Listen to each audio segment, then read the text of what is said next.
be our work session agenda for December the 28th, 5 o'clock. Could you have a roll call, please? Morris. Yes. Woods. Here. Lee. Here. Casanello. Present. All right. Let's go through our items here. We're going to go and skip around to our reports. Save some of our staff time. We're going to add A1 to, well, actually, it wouldn't be added to the agenda, but we're going to make it for our events, our Main Street Coordinator report is our first item up here. Page number? It's not yet. It was a pass-out handout. Yeah, that's good. Yep. Hi, how are you? I'm doing well. Great. Well, the Main Street report is very light this month. Just to recap the holiday event, because we weren't able to do that before. We estimated the attendance between 2,000 and 2,500. The tree lighting ceremony went well. We had Santa and Mrs. Claus in the courtyard. We had the canned food drive benefiting the Haymarket Food Pantry, as well as the s'more kits that went towards the Willing Warriors Foundation. Not quite sure what the dollar amount they received on that, but she said it was successful, so I don't have that dollar amount. The museum is currently closed for the season. I will be meeting with my volunteers in early January so we can get our exhibit scheduled down for the 2016 season as well, and any necessary repairs to the museum. I'm not sure if you're aware, but the doors need to be replaced on the front of the museum. The heating and cooling is off from upstairs and downstairs because it's poorly insulated. When we sustained damage from Hurricane Sandy, I believe it was in 2012, the downstairs was repaired in certain areas due to the water damage, and that was properly insulated, but the rest of the museum is not. So I'm in the process of getting estimates for that, as well as replacing the front doors on the museum, and also repainting it. When it was painted, I believe it was 6 or 7 years ago, the tools that they used to sand the wood actually caused some damage, and so the paint doesn't adhere, and it just peels and flakes off of the building. So I'm looking at getting some estimates from that. From a historic standpoint, someone being able to repair it that has a historical background. Okay. All right. Questions? Yep. Mrs. Andrews? Yes, it is Mrs. Andrews. Okay. Well, congratulations. Thank you. Just curious about the volunteer base. What would we think about inviting them in and thanking them for their effort over the year? Absolutely. Okay. Absolutely. Yes. Yeah. Very dedicated bunch, so Yes, they are. Very good. my only comment. Just one, sir. Is there any warranty on the work that was done 6, 7 years ago? I haven't found any paperwork at the museum, but I will check here in Town Hall. I have no documentation on that, but we do know who actually did the work, so I'll look more into that to see if there is. I know we went through a process in selecting that company 6, 7 years ago. 2011? Yeah. Okay.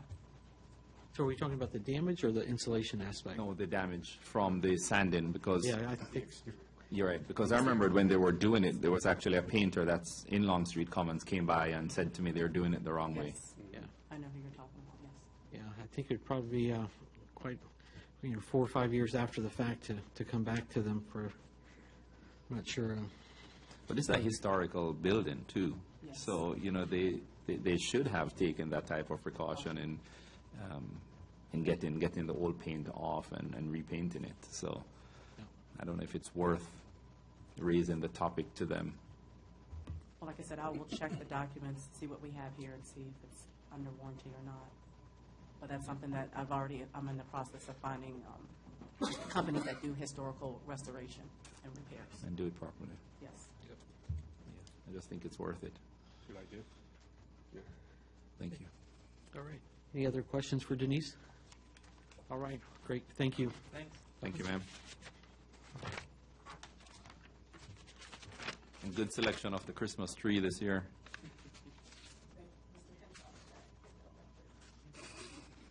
Next item, we'll go down on our building report, and we have page 27 on there.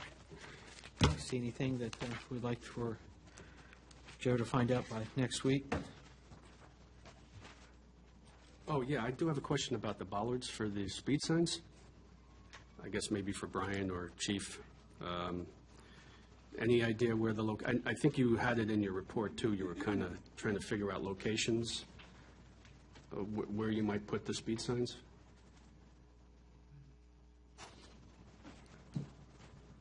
The one speed indicator sign will be located basically somewhere in the Harover property. There's a stake currently down there, and that poses no issue. After conferring with both Chief Noble and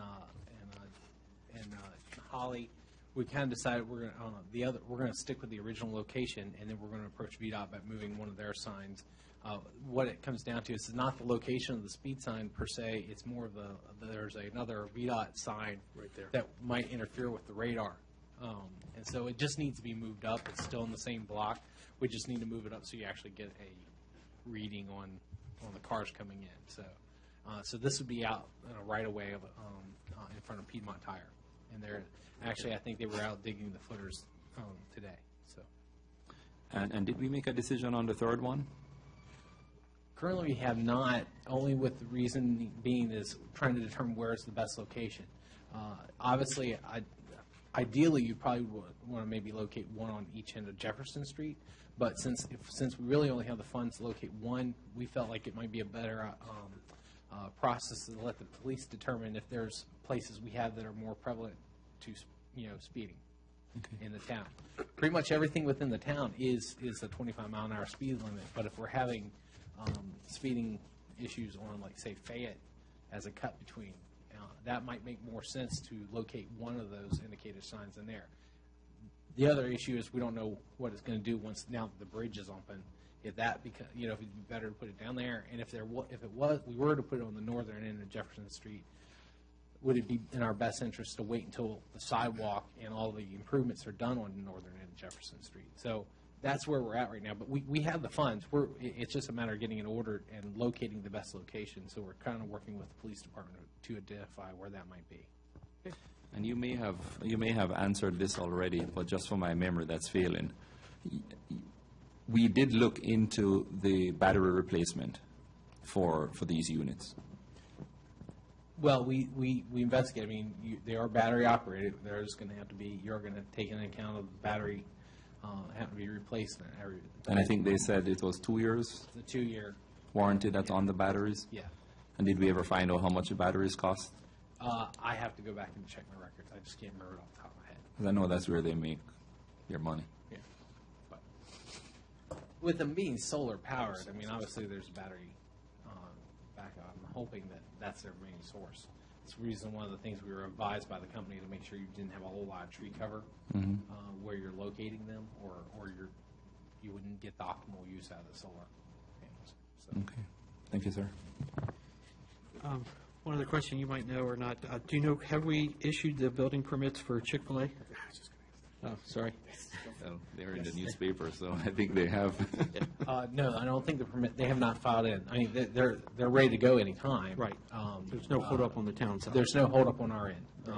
They can come in with their permits when permit application. But yeah, they haven't bonded. Yeah, they haven't posted their bond yet. But I think when they were here to present, they were looking to get started in the early spring. Of There's a this year. publication out that they're breaking ground in March. Okay. That's early spring. So that's about right when they said they were planning on doing it. So. Good. Okay. Any further questions for Joe that's for next week? If not? I would love to see him here one of these meetings. Yeah. Next is our treasurer's report. And we'll Brian, you want us to talk to that a little bit? page 28 on our packet. You want me to say anything, or you want to, I'll just follow up? Feel free. I'll be happy to answer your questions. Okay, so I'll just tell everybody that we met before the holiday a couple times, and it was very interesting discussions. Steve did his own little exercise, which I thanked him for, and I think it was a very good exercise, kind of like his own independent review. And we seem to be in pretty good shape, a lot more so than we may have thought. Yes, there are line items that are troubling, where we're a little bit over, and that's why we're going to be talking about an amendment. But, this is the time of year where we really need to kind of watch our belt, and I know Brian and staff have been discussing that and trying to rein in some of the cost issues. An area that may require, well, is likely going to require additional monies is going to be for the attorney's fees. But we won't get into that too much now, but I think we need to go through, and we talked about this last week, we need to kind of look at the cost side and see if there are ways that we can reduce some of our costs, but also get a sense of what's out there, what are things that are going to be coming down the pike over the next 5-6 months so that we can adequately fund it for the remainder of the year. Because right now, there isn't going to be enough in there. So that's something we believe that the council needs to have a full discussion on. And that's going to be part of that mid-year review. I think we really want to go forward with that. So I'll let Brian speak a little bit about that after I say one more thing. There was some concern about our reserve for the general fund. There was a little bit of confusion, so we went through a couple of exercises, and we finally figured out, yes, all the money is there, 30% reserve, we're fully covered as per our policy and guidelines. Frankly, though, one of the questions I had was, does it really need to be a full 30%? Is there an opportunity lost there for other investments and other things for the town? It's such a high number, and it's about $600,000 that's set aside.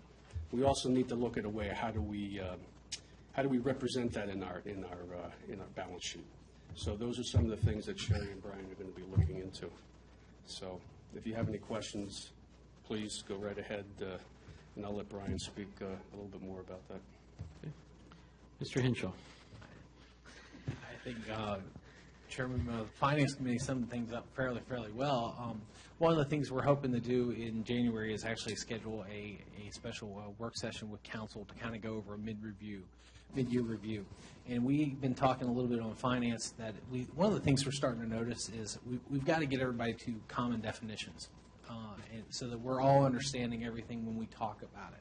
There's a lot of confusion sometimes, and in fact, it's actually kind of been drawn out of the treasurer's report, mainly because there's confusion when you show the balance sheet. And how does the balance sheet work with regard to the profit loss statement? They're two totally different reports, and that's one of the things one of the things we discussed quite a bit in our finance committees, both meetings this month, was the fact that it was hard to see, well, where's the reserves within your budget? Well, the truth is you don't really want your reserves in your budget because that's your plan for expenditures. We're not planning on spending our reserve. So that was an important kind of discovery exercise, I think. And what it came down to is I think a lot of us were seeing or saying the same things, but we weren't seeing. So seeing sometimes is more believing. But for you all to rest assured, we have to be able to show that in some way, shape, or form. So we are working with our consultant for accounting, and also and we're going to be coming together to do this special work session in January to kind of do a mid-year budget report to kind of show where we are, and so that you all have a better understanding and really work on those common definitions with regard to finance and how the budget actually is working. Is there anything else you can think of that you'd like me to comment to? Unless there are other questions about the report itself, I think it's really crucial we have this mid-year review and that we have the council there. But you mentioned mid-year. Is this January, February that we will have the meeting? January. I'm hoping we do it in January. Okay. Yeah. It'd be a special work session. Not We- during our regular work session. It'd be just a special work session. Probably wouldn't be much more than an hour unless discussion takes us longer. But for the most part, it wouldn't be geared to tie up everybody's time. But it also, I think it's important for everybody to understand a little bit where we're at. There are some line items that we're watching very closely. There's budget amendments that are taking care of those line items, which should get us throughout the rest of the fiscal year. There's been no changes to your bottom number, so therefore we're not altering or bringing any additional funds in. So therefore, it doesn't require a public hearing. Just it's a movement of funds from other line items. One of the things we're also going to talk about at that same mid-year report, we'll start talking about going forward as well. We'll start discussing the budget. One of the things we're going to do immediately is we see a very important issue at hand is that we need to separate the general fund budget from the capital project. Good. And just separate those two out completely, and then that way it gives us a better idea and understanding what are we actually funding. And we're going to tie actual name-specific things to those line items. That's where we're going to with regard to what we call a program budget.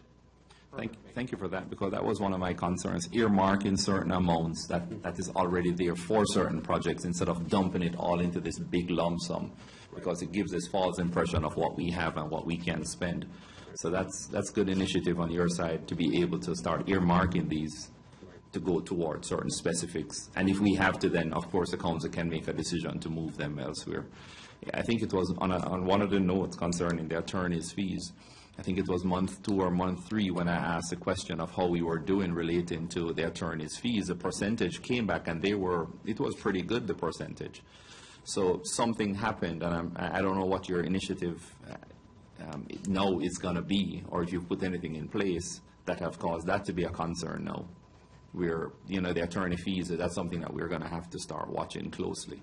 So I don't know if it's at the meeting that you'll discuss that and share it with the rest of the council. We'll utilize that meeting to go in a little bit more detail. I think we need to go in a lot more detail. Yeah. So everybody understands it. But just from my perspective, it seems that we've been more front-loaded because we're doing a lot more things Right.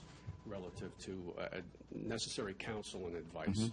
So that's part of the equation. But like you say, I think they're going to examine it a little bit more in detail, as Sherry has started to do, and kind of come up with more information, and then we'll have that discussion, and we'll talk about it. There's one other thing I want to mention, though, too. One of the other things that we raised in committee was our ability to fund our everyday expenses with everyday revenues. And so, there's questions of sustainability and what have you out there. So Steve, again, has offered to kind of go through that, and hopefully we'll have something to talk about at the next work session. Just to kind of satisfy our curiosity. I mean, it's not a really difficult exercise to go through, but it's good to know, are we meeting our expenditures with our revenue, that we're not pulling out of reserves? And so we'll have some information, I hope, at the next meeting on that. I think it's one thing to understand, and it's important to understand about this year's budget comparatively, is this year we did do that, and that a little bit, because now the numbers are still out there and we've got to calculate it, but the reason it was done is because we got aggressive. I mean, the council got aggressive in what we were trying to accomplish. I think it's one of the reasons we're also seeing the attorney's fees up a little bit. We're doing things that have been long overdue.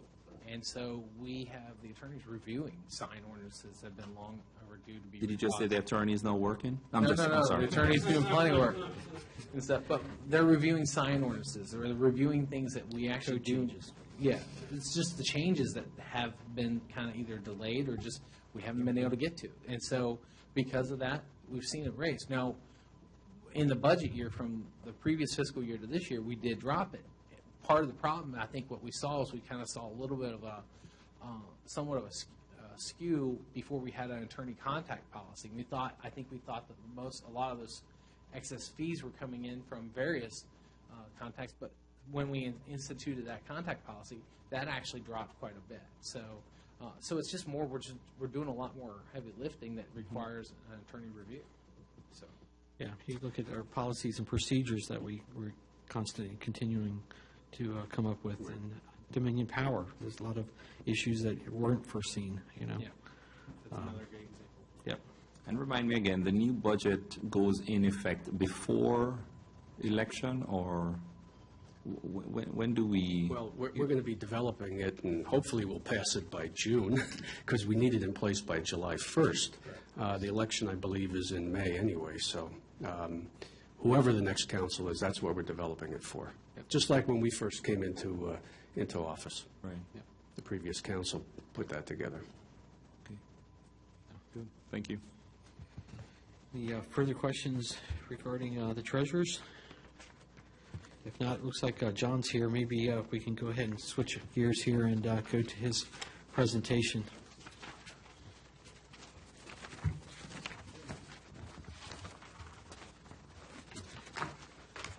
This is John Heltzel. Heltzel? Heltzel. How do you pronounce it? Oh, you got it. Oh, you're ready to go.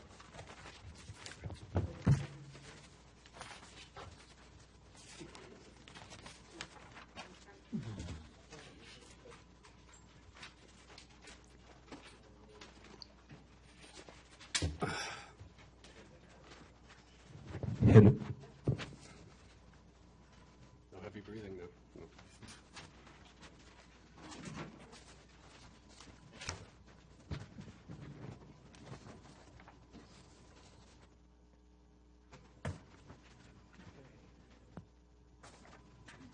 All set? Yep. Thank you. Apologize for being a few minutes late, having a little technical problems on the way out of the office printing stuff up for the meeting. Brian asked me to provide a quick update on the project and then discuss a bit of a crossroads in the design and the next steps. So in general, we've working with staff and the ARB, we've developed an overall building design, interior and exterior, that we're happy with. There's some refinements that need to happen, particularly in the exterior, but we're real close. And then the basic overall interior design layout, I think we're pretty much there. There'll be some, in addition to refinements, more detailed engineering and things that need to happen, of course, but we're at a point where we're ready to keep moving forward. So with that, the issue of potentially phasing the project, taking off a smaller bite initially in the interest of accommodating space for the police department quickly, we looked at that and basically came up with a couple alternatives. Both of them make sense. I think there are some advantages and disadvantages to both. So Brian asked that I come in and share a little bit of that, and hopefully either now or in the near future we'll get some direction as to how do I approach that, because it's a little bit different depending on how we strategize it. I have to approach things from a design and engineering standpoint slightly different. So in general, the overall plan has been pinned down to accommodate the police department and in a smaller first phase. One option would be that we build out the whole right side of the building, including a little bit of their vestibule area that pokes out into the center portion of the building. It works pretty well. It gets about 80% of what I think the police department needs, but it physically works with the existing building and the long-term design. It would be a fairly quick process to finish up the design and engineering and get permits and get it started. It probably has the lowest initial cost. The downside is it's a little bit lacking. I can't get everything that we want for the police department long term in that scheme. Primarily, it leaves them with using the existing restrooms, which is not ideal. And I think Chief Noble could, if necessary, expand on it a little bit more. But you don't want the officers with a belt and holster on using a public bathroom. So it's a problem. And for that interim, it could be, I'm not sure how long that may be. So it could be a real problem. There's another disadvantage to taking that first bite off is there's a little bit of inefficiency. There's an inefficiency in virtually any type of phasing project. But in this case, it would take some work that has to be backed up a little bit. It's hard to be any more specific and put any kind of real dollar figures to that, but there's just a general a 5 or 10% inefficiency to doing it that way. That's what we've been informally calling Scheme A. And then what we're calling Scheme A1 is taking a little bit further. We take the whole right side, and we continue on into the core area of the building. So we take care of the restrooms, we take care of the main entrance, and the lobby to some extent. We wouldn't do the physical addition of the stairwell, elevator, rear access. We wouldn't do town hall offices. We wouldn't mess with this area here, and that's in that scheme. I'm sorry, that's A1?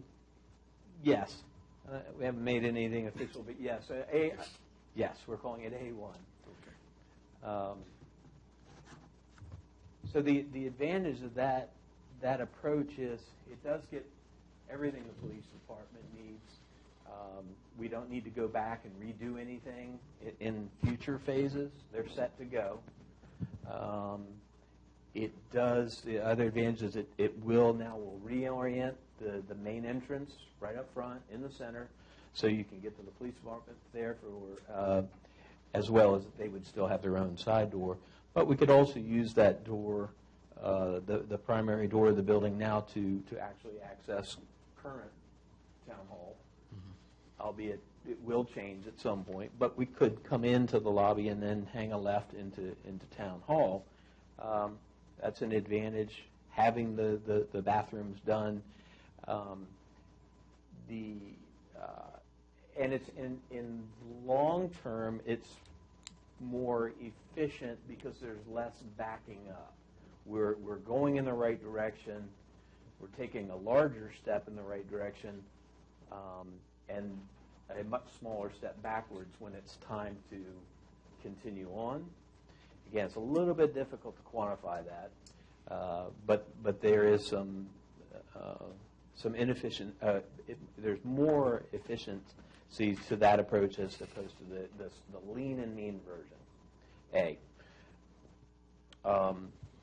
The downside to A1 would be it's going to take me a little bit longer to get everything ready to go in for a permit, because once we get into this part of the building, we really hit the nerve center, and so I need to start working out more electrical, moving some things, more engineering. So on the drawing board and the engineering, it's going to take a little longer, and that first step is a little bigger step. It's going to cost a little more. How much more? Percentage?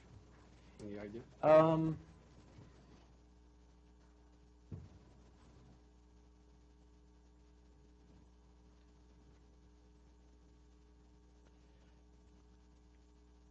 It's adding, let's say, another 30% of space, but that 30% was more expensive 30%. So it's not even slices of bread we're selling here. It's we're cutting into some, or we're getting into the again, the nerve center of it. So I would say it's let's say 25 or 30% more because of the build-out work, but then there's an additional premium on top of that because of relocating the power. The bathrooms are probably the more expensive part of the project. That's the best I can do to quantify it at this point without doing some real studies, which would actually require, to speak more accurately, we probably need to do a little bit of engineering. Sure. Yeah. So that's it in a nutshell. So, yeah. John, I think when we spoke on the phone earlier today, though, we had talked about the possibility of possibly going ahead and getting the bid package so we could get started next door. Would that be something that we could start moving forward with and then come in with like an add-on to the original bid package? Sure. Now, addressing one of the issues with going to A1, timing. And yes, and that happens frequently. We'll say, okay, we've committed to this part. We're going to go ahead and get that. Let's design it. Let's get it bid, get a permit, maybe even start. And then I would continue to design and try to stay one step ahead of everybody on the drawing board to continue with this. So by the time they start this, I'm probably already done with the engineering and drawings, in for a permit. So by the time they're starting this, now we have a permit in hand for the rest of it. So it does stretch out It might stretch out the duration of construction a little bit.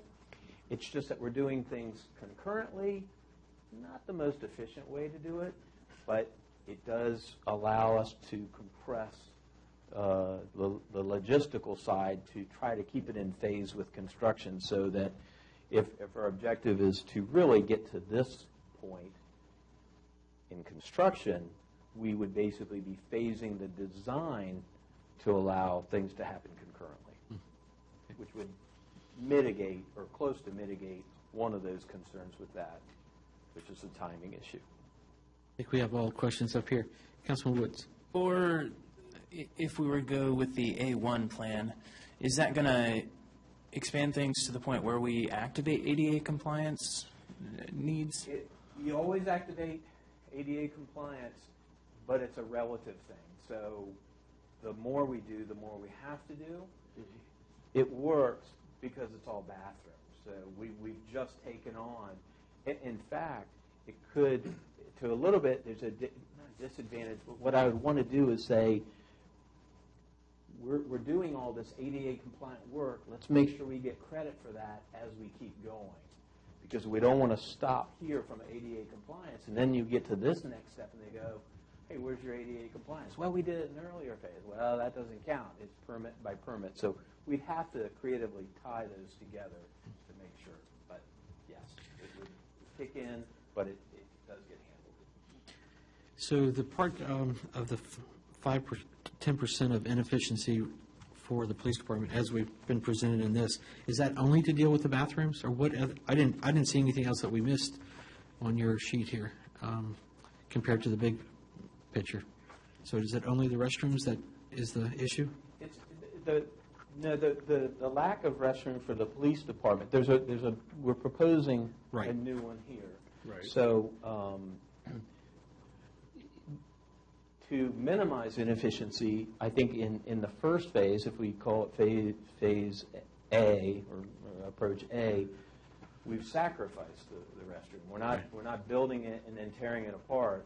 We're just not doing it. You're not tying it in yet at this time. Build the room, but not Correct. troughed it and tie it into the other one. And the reason is why it doesn't work together is that the ultimate restroom for the police department is right smack in the way of getting into the men's room in its current situation. So we can't give the police department everything they want, including the bathroom, without destroying this part of the building.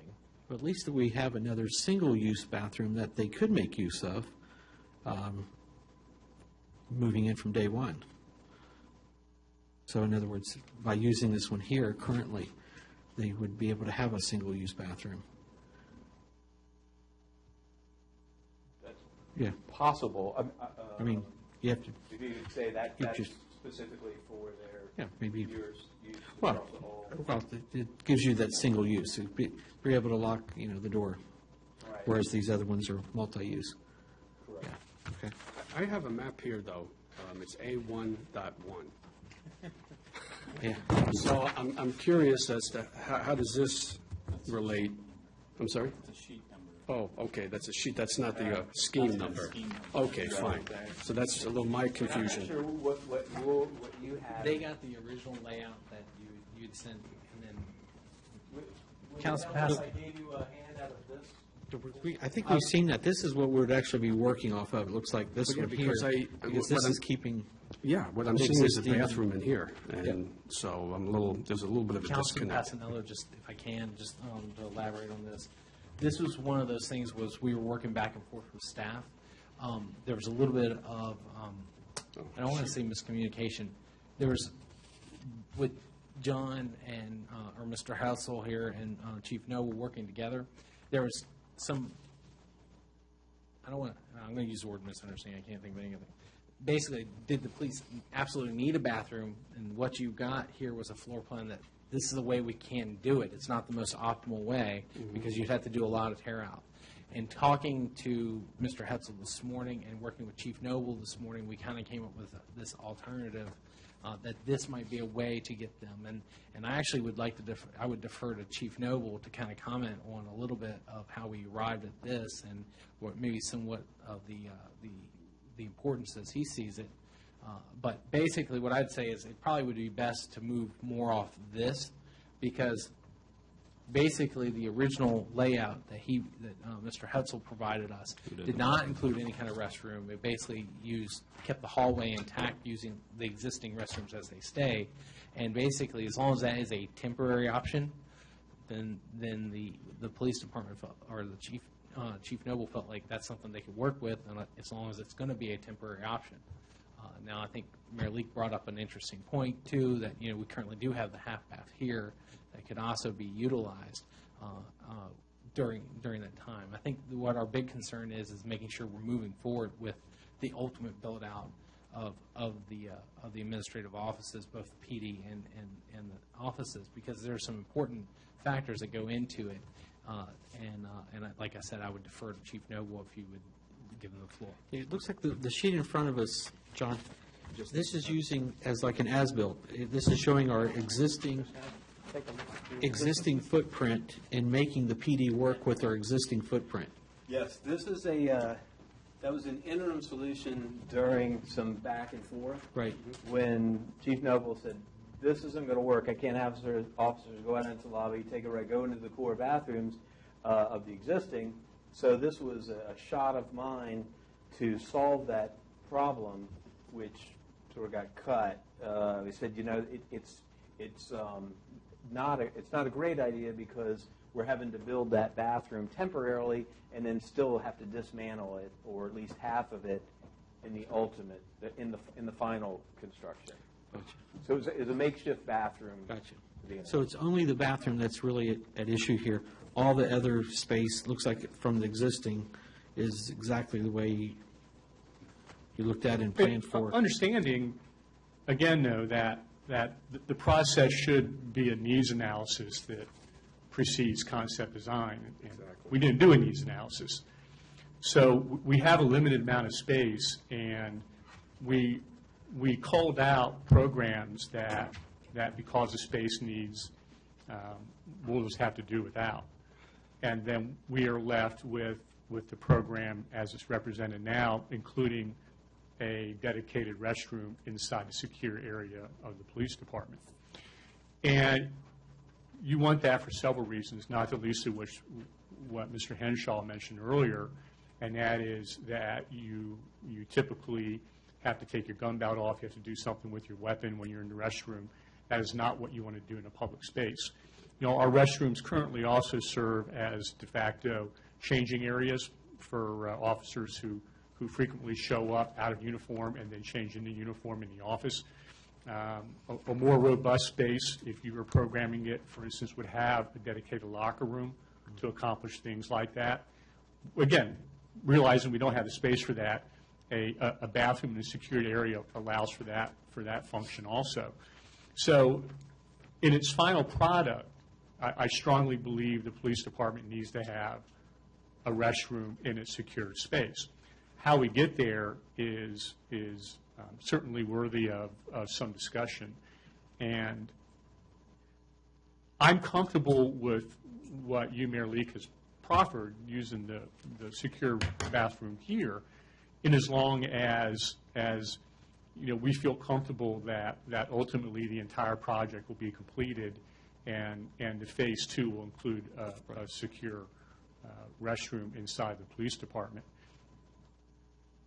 And if that's, again, what our ultimate goal is, and we feel comfortable that we'll get there in a realistic amount of time, I think we're good using the restroom here. Okay.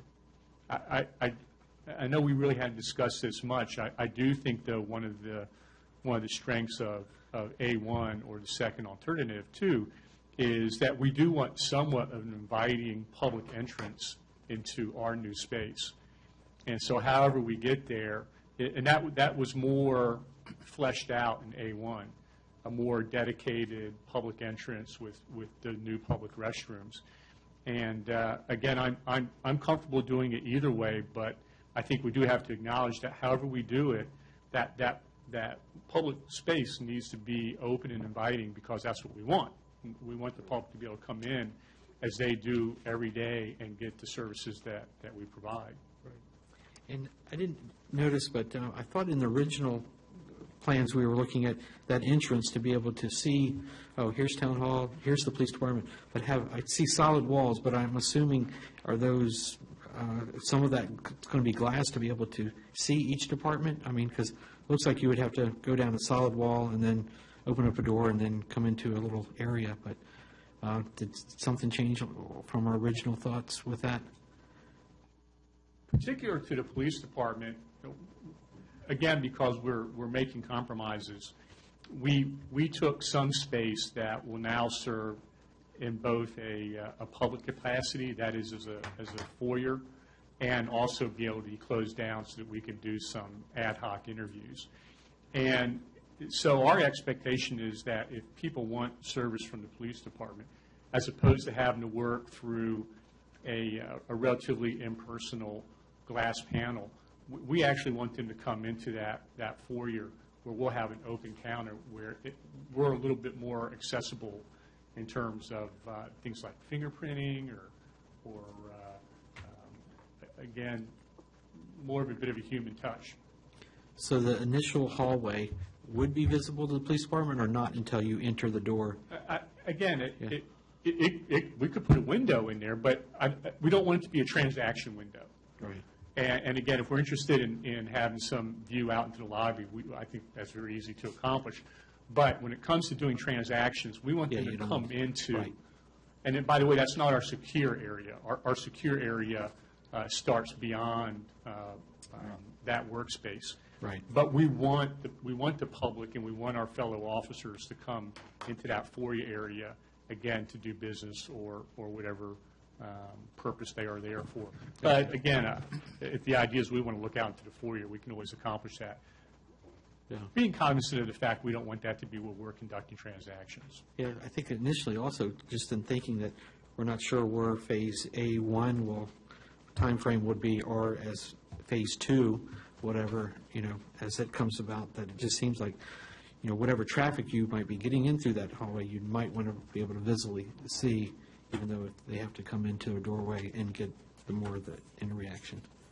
Just my thoughts on that. And, which, by the way, and again, I'm only speaking from my own experiences, is that these are what I describe as concept drawings. And if we get into that bit of design development that leads to construction documents, I think that's probably the point in time where we're going to start looking at some more of those particulars and start hammering out things like, okay, what do is this how you want your doors to swing? Is this where you want your windows, your finishes? All those sorts of things that lead up to documents that would allow a contractor to do build. Right. Good. Okay.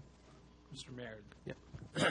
Just because we're concentrating just on the police department, that same window and approach will be done in the later phase when we do the administrative. Essentially what it is where the kitchen is where that.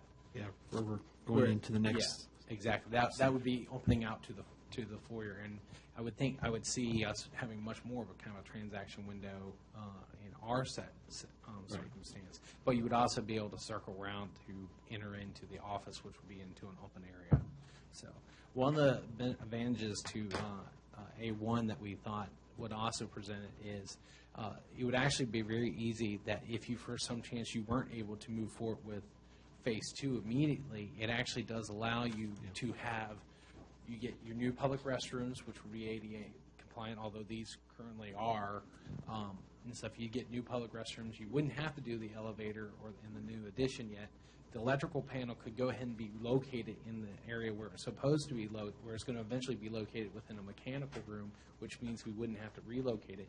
And actually what it would do is we actually probably could take care of some of the administrative issues that we have with the current setup by basically having kind of a new office, half-wall kind of office area out here up front, which would allow people to come in either direction.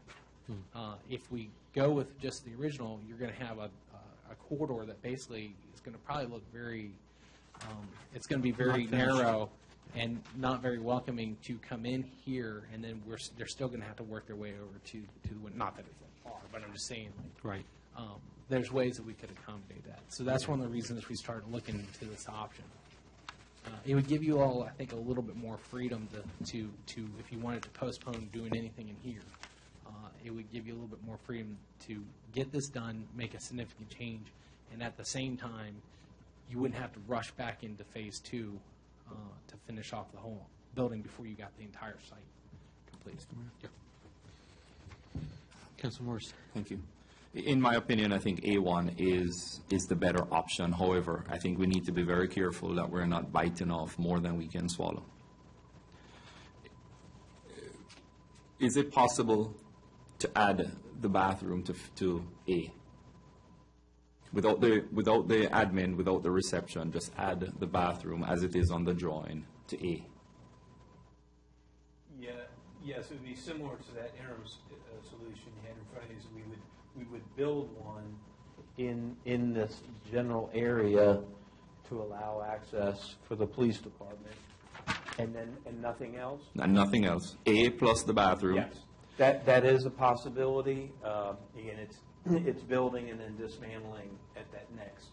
Because that's something that the council would probably need to consider, using the doors that lead to Washington as the main entrance, and find a way how to set up the admin reception area near that door to receive people in. And this is just temporary, because our goal is to be able to build out this whole section as our town center. The issue is we have to be able to make sure that our police department and our admin department is functional, because we don't know when phase 2 may come in. And I personally don't like the option of eliminating the bathroom, doing only A without the bathroom, not knowing that there is a continuation onto the plan, and then we end up 2-3 years. That's way too long for me to even imagine the officers using a restroom. So I think it seems as if one of the best solutions is to build it so that if it does happen where they are there for 2-3 years, they're still secure, they're still using their own bathrooms, they can still maneuver and set up their admin at the entrance on Jefferson. So is it possible to do that? Is it possible to add the bathroom and still accomplish our goal within that time frame? That's one of the first things I'd love for you to ponder on. And the second thing is, if we as a council were to say, yes, go ahead with A, how long would it take to get the diagrams and the permits to finish off the completed A1? Would it be a year's time? Would it be 6 months' time? You know, would it be the construction of A would catch up to the permits? I think we need some time frame to chew on in order to make a decision. But going back to my original statement, I just don't think we should pursue a plan where the police department is using a bathroom facility not in their own space at this time. But so, the question on the table, is it possible to build that bathroom, their bathroom, nothing else, just the bathroom in addition to A? Mr. Morris, to clarify, are you talking about the bathrooms as they will be in the end product? Yes. Okay. Yes. Including the public restrooms?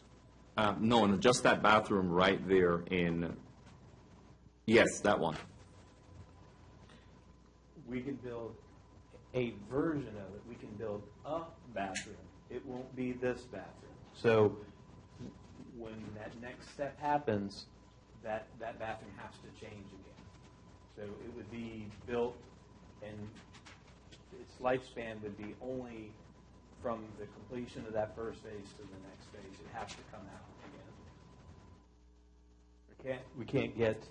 We can't design it to be the permanent one. bathroom in this current design. And that's the only bathroom facility that the police department will have access to? Well, they could physically come out to the core ones eventually as well. Right.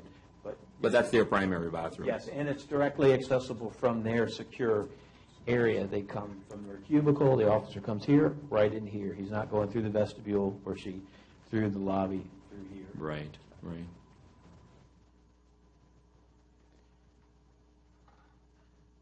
But if it's not accessible to the other from outside, from that main foyer, why couldn't you build the bathroom as it would be in the end product? Because if we build it as it's currently designed in this area, you can't get to the men's room.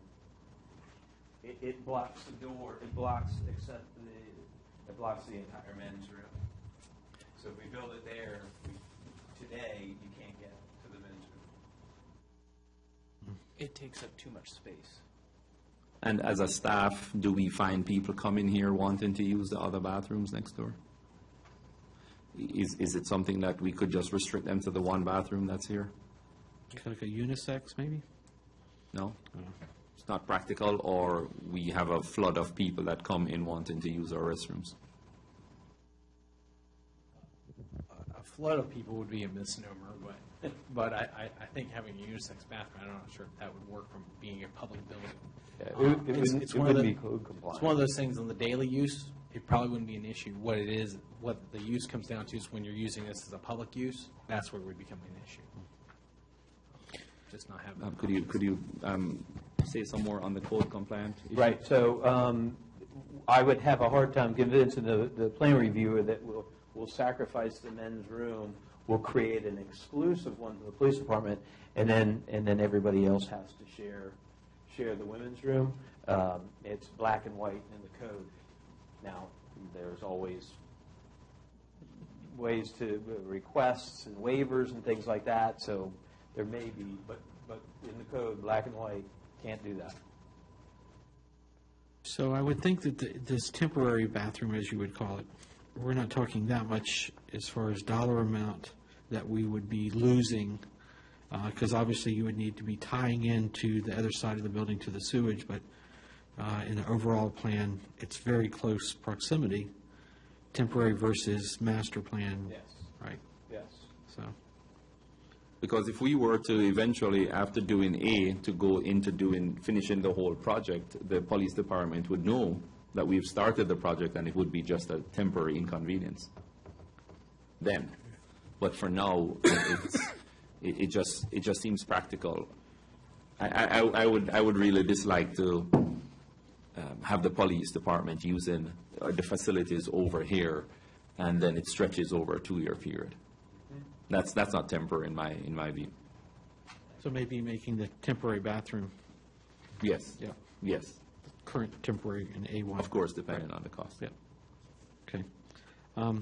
Other concerns, I think, looks like workstations, I assume it's almost like a one-to-one workstation. Is that, I mean, obviously that's over and beyond, I would think, but I don't know. Actually, it's somewhat a reduction in program compared to what they have now. And what you're struck by is not just the work area that each has, but the associated storage requirements. And there are a lot of dedicated filing cabinets. Each retains space for their records and other documents that they keep handy. So I think a one-to-one cubicle, again, is actually a reduction in program space. Understanding, too, again, that lacking amenities like a locker room, you are finding solutions to make each space multi-use. And so, again, functions that or items that may typically be stored in a locker room, instead you see stored in and around workspaces. And so I think it would be not impossible to have workstations that are shared by officers.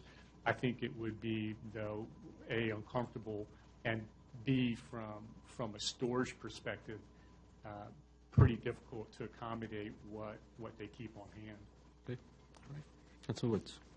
Does this plan then work for you long-term, as not necessarily as we have here, but as the finished plan indicates?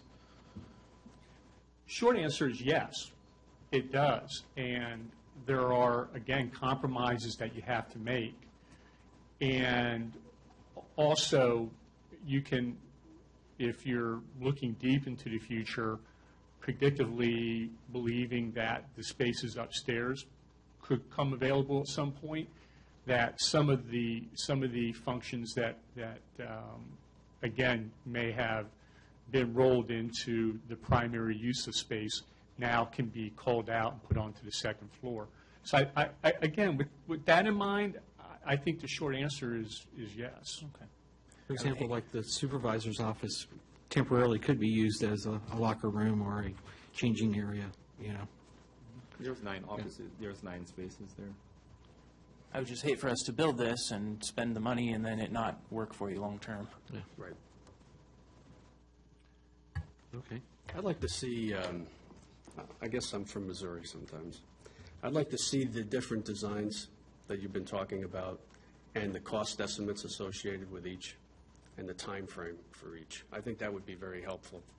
But let me finish, Chris, because I agree with what you're saying. I think relative to a bathroom and having the amenities that they need, better to do it on the front end rather than say, well, we'll get to it, because you never know what can happen. And I don't know if we want to go in that direction. So it would be nice to see it. Let's see what the real, get some good numbers behind it perhaps, and we'll have better information to make that informed decision. Can I add to what you're saying, though? How close can we get to the numbers? I mean, you seem to be very vague with just giving us just general numbers. How close can we get to the numbers? The more time we spend in developing and engineering, the more accurate the number. Right. So I haven't evaluated the electrical or mechanical systems yet, sprinkler systems. We haven't done any of that. So the more we do, the more accurate those numbers are. And if it needs to be a real number, I have to finish my design of the building, just like we set out to do, and then start carving it off and saying, well, this piece costs this much, and this piece costs this much, and this. We're starting from the other goal line, and we're just doing design work right now. So are you saying that what Councilman Passanello is asking for, you would not be able to provide it without clear directive as to the one design? Well, I need direction to proceed with the design as originally agreed to, the building, get the numbers, and then we would basically take those numbers and carve them up and say, here's A1, here's however else you want to break it apart. But I have to know, for example, I need to know the mechanical unit size of this one wing, the size of the electrical panel, and where that goes, and the feed. All that has to be factored in to figure out real cost on this, which means I think the whole building, including the exterior, because now I need to know what the R values of these walls are to evaluate the mechanical strength. So it's the whole thing to get real numbers. I've got to design this. I don't think we're in disagreement with the way that it's being laid out. I think we just, in order to make the decisions, we need to know prices and the costs. And in order to know the costs, you need directive.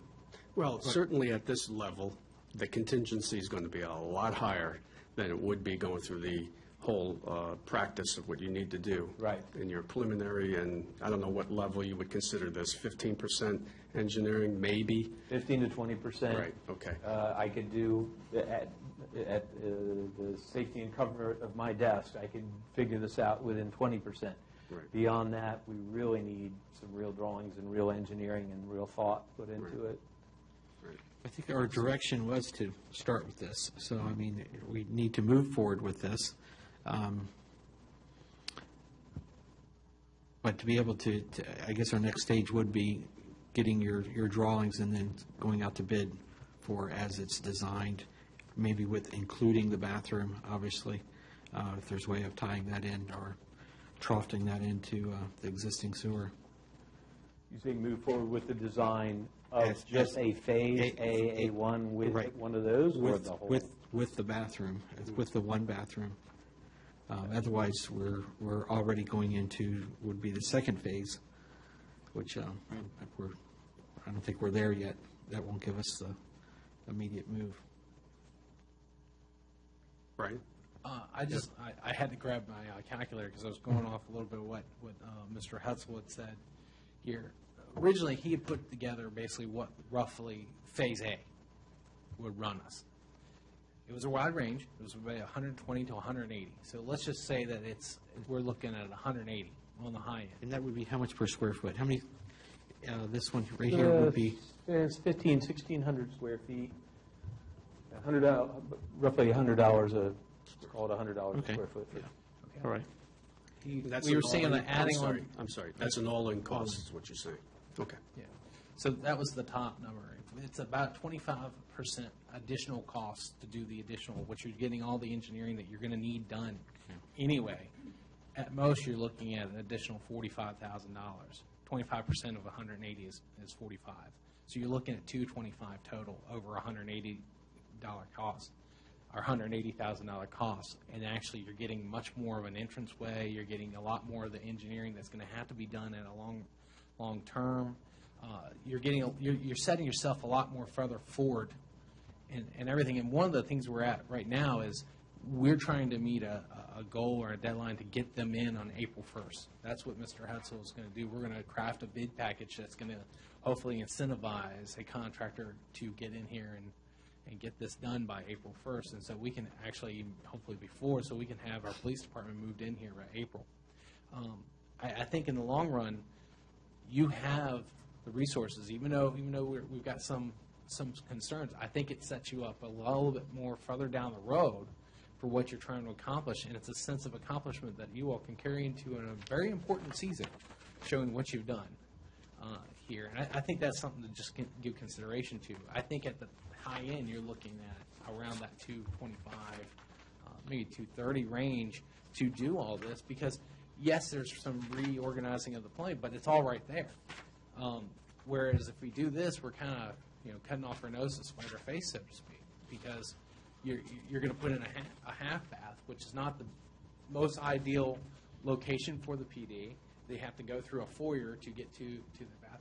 Whereas really for not that much, you actually can give yourself even much more of an entrance. I want to bring these things up for at least for consideration, but understanding that we have a time clock that we're trying to meet. And Thank you for that, Brian. Yeah, just go over these numbers again. You said roughly $180,000 for?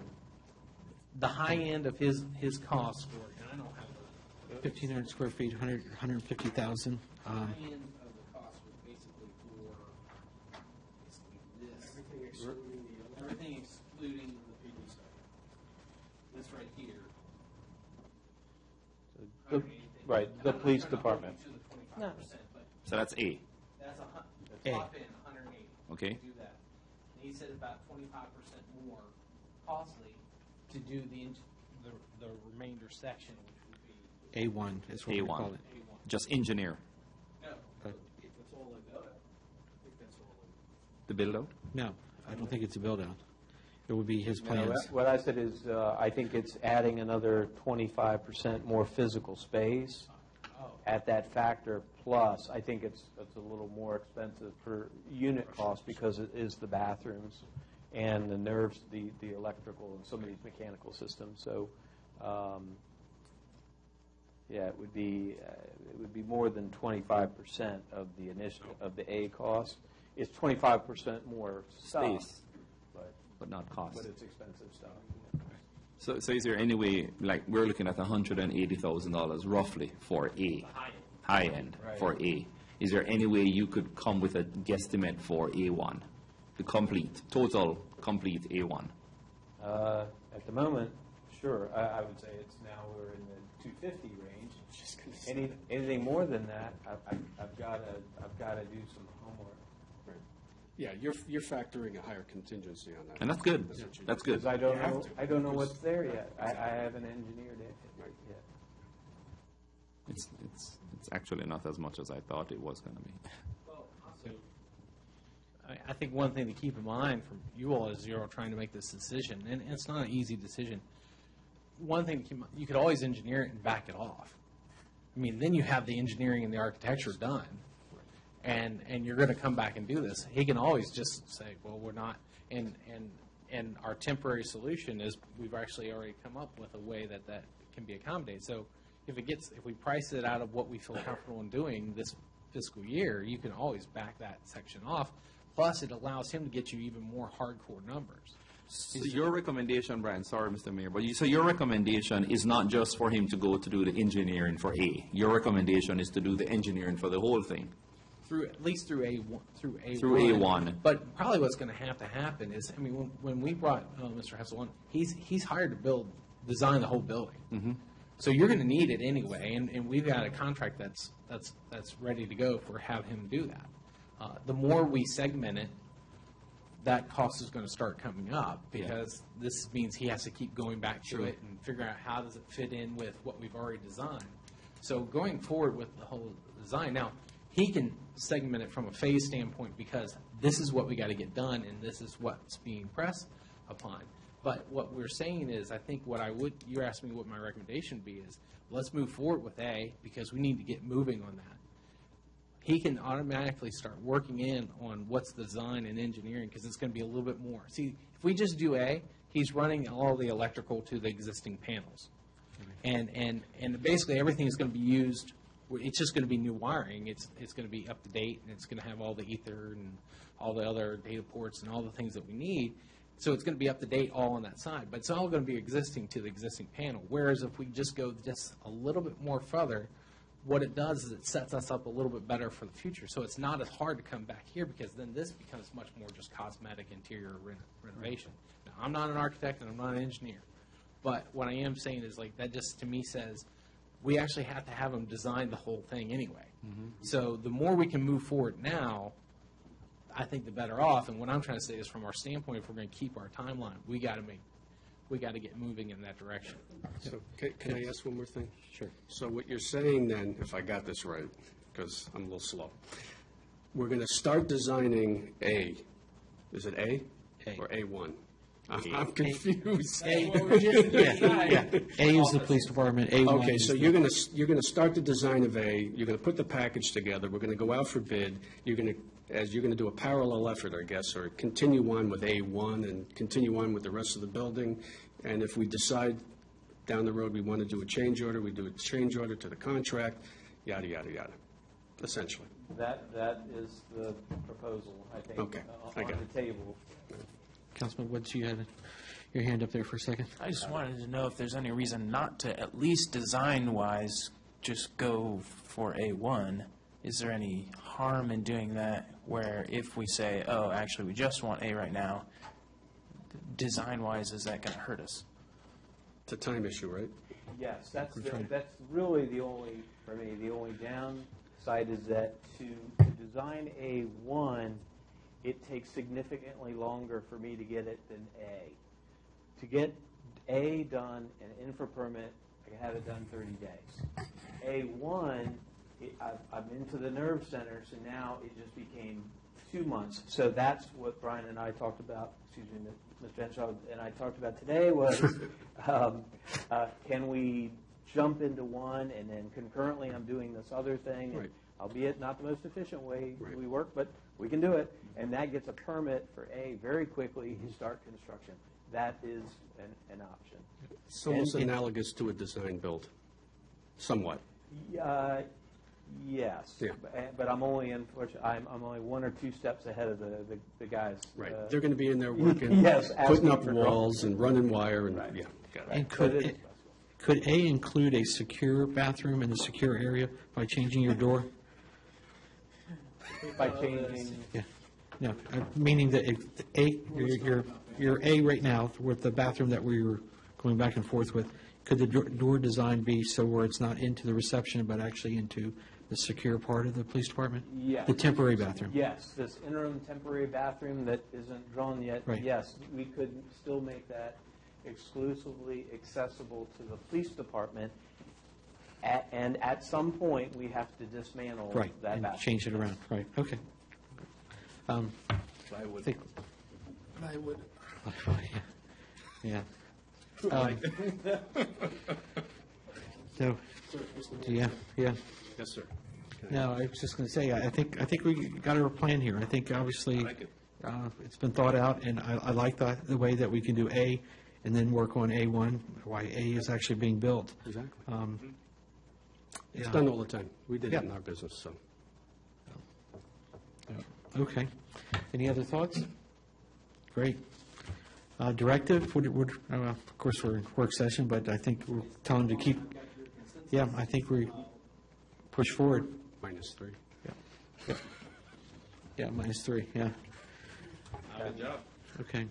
Yeah, I like it. I like the way you've been able to make it work for us, and, Thank you for understanding our position. Sure. I don't want to keep on belaboring this. While we have Mr. Hessel is here, do you all have any questions about the front elevations and how those are proceeding forward? That's going to get pushed a little bit back further now. Our concentration is going to be to get the PD over here, but at the same time, we are moving forward with the front elevations. I just felt like while he was here and Right. having to keep bringing him in every month until we actually get into construction or anything to that effect. We might Well, we'll have a utilize it. chance to talk a little bit about that down the road, right? Correct. And John will be available. You got it. yeah, Okay. okay, yeah. All right, great, thank you. sir. Well done, Brian. I mean, Mr. Henshaw. Well done.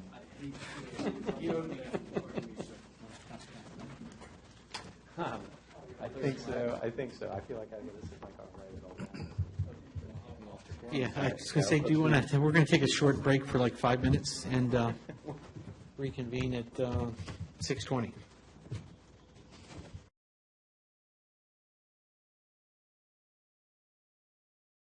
What else we can knock out of here? All right, let's go, skip to our next thing, our police report would be item D.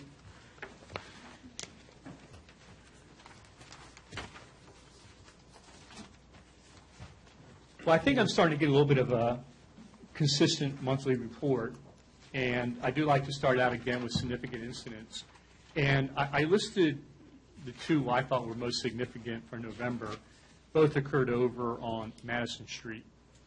And on November 17th, we received a call of a fight involving a weapon. And by the way, I'll give tremendous credit to Prince William County. They had 4 officers dispatched, 1 sergeant and 3 patrol officers, and they were of immeasurable help handling this call. Now, I was there also, as was Officer Anderson, and long story short, a fight had occurred that ultimately involved one of the suspects pointing a pistol at the victim and threatening to shoot him. And so he was arrested both for the assault and brandishing the weapon. Subsequent to that, the next day, our suspect, his vehicle was vandalized. And certainly we believe it was related to the incident the day before, and are looking at the victim as the suspect in that case. So the first incident was concluded with an arrest. The second incident has not yet been concluded. It's still an active case. Ultimately, the parties that could not get along have since permanently moved out of the residence. And so I would hope that bit of finality mitigates any further cause that we have there. We also had a couple different instances of vandalism, the first of which was over at Long Street Commons, where somebody had spray painted an electrical box. And as soon as it was reported to us, we investigated and took a report. Most, I think impressively, was that we reported it to Dominion Power, and they were very quick to get out there and paint over it, which is exactly what you want. You don't want graffiti to hang around forever and become something that folks are accustomed to, and then it occurs more frequently. Difficult to make a determination whether or not it was gang-related. Certainly, I looked at the photographs, as did others, and it didn't seem to be, I would say, gang-related. It just appeared to be sort of your run-of-the-mill spray painting. We also, though, over in Green Hill, did have several instances of car vehicles or car windows being shot out by BB guns, and that was part of a much, much larger series of incidents in western Prince William. And right now, there are suspects who are persons of interest. I followed up today in preparation for this meeting. There have not yet been arrests, but certainly they are actively investigating several people and conducting interviews. So that case might actually get closed also. On the next page, again, some more routine calls. We did have a DUI that appeared to be a vehicle crash and then subsequently was investigated as just that, a DUI. Several drug cases that were a result of traffic stops. And finally, a larceny of a bicycle that was taken from an unsecured shed. And that bike was actually so old, there wasn't enough information for us to even enter it into BSIN or NCIC, so that if it's located, it would be identified as being stolen. It was a pretty old bike. As far as our traffic enforcement, I added a little bit more information, again, just to start giving more perspective. And for both crashes and traffic enforcement year to date, the blue is what I reported on last month. The red is where we are this month, sort of shows the trending for the year to date. And again, 4 more crashes from when we met last month.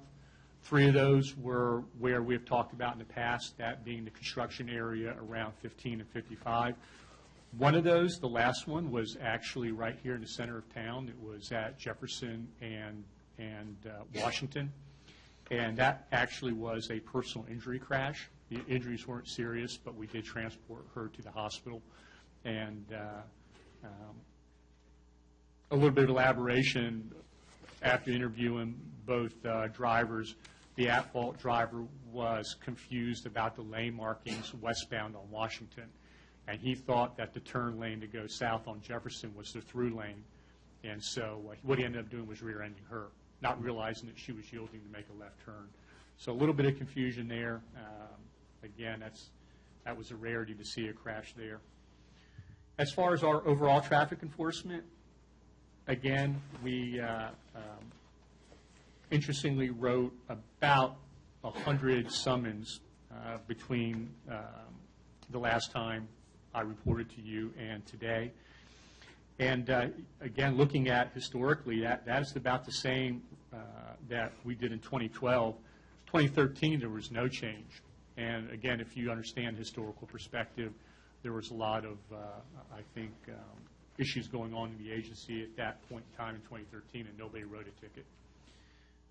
So where we want to be, particularly on the next page, again, when you look at the ratios of where we are writing our summons, and we continue to write the vast majority in our reduced speed zones.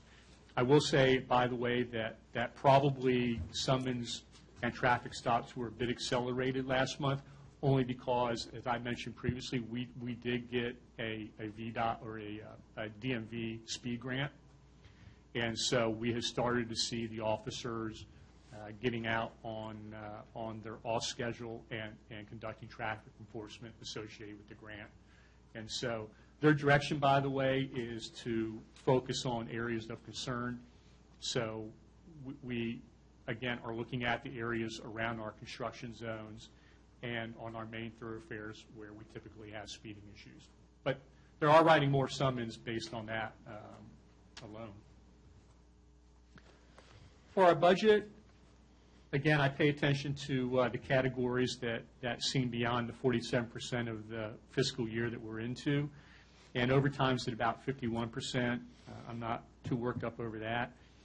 Our part-time employee, though, he has already expended 61% of the budget, and I'll touch upon that in a moment.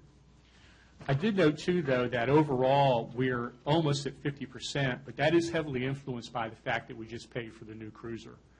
And so our capital outlay jumped up from almost nothing to 75% when we paid the bill.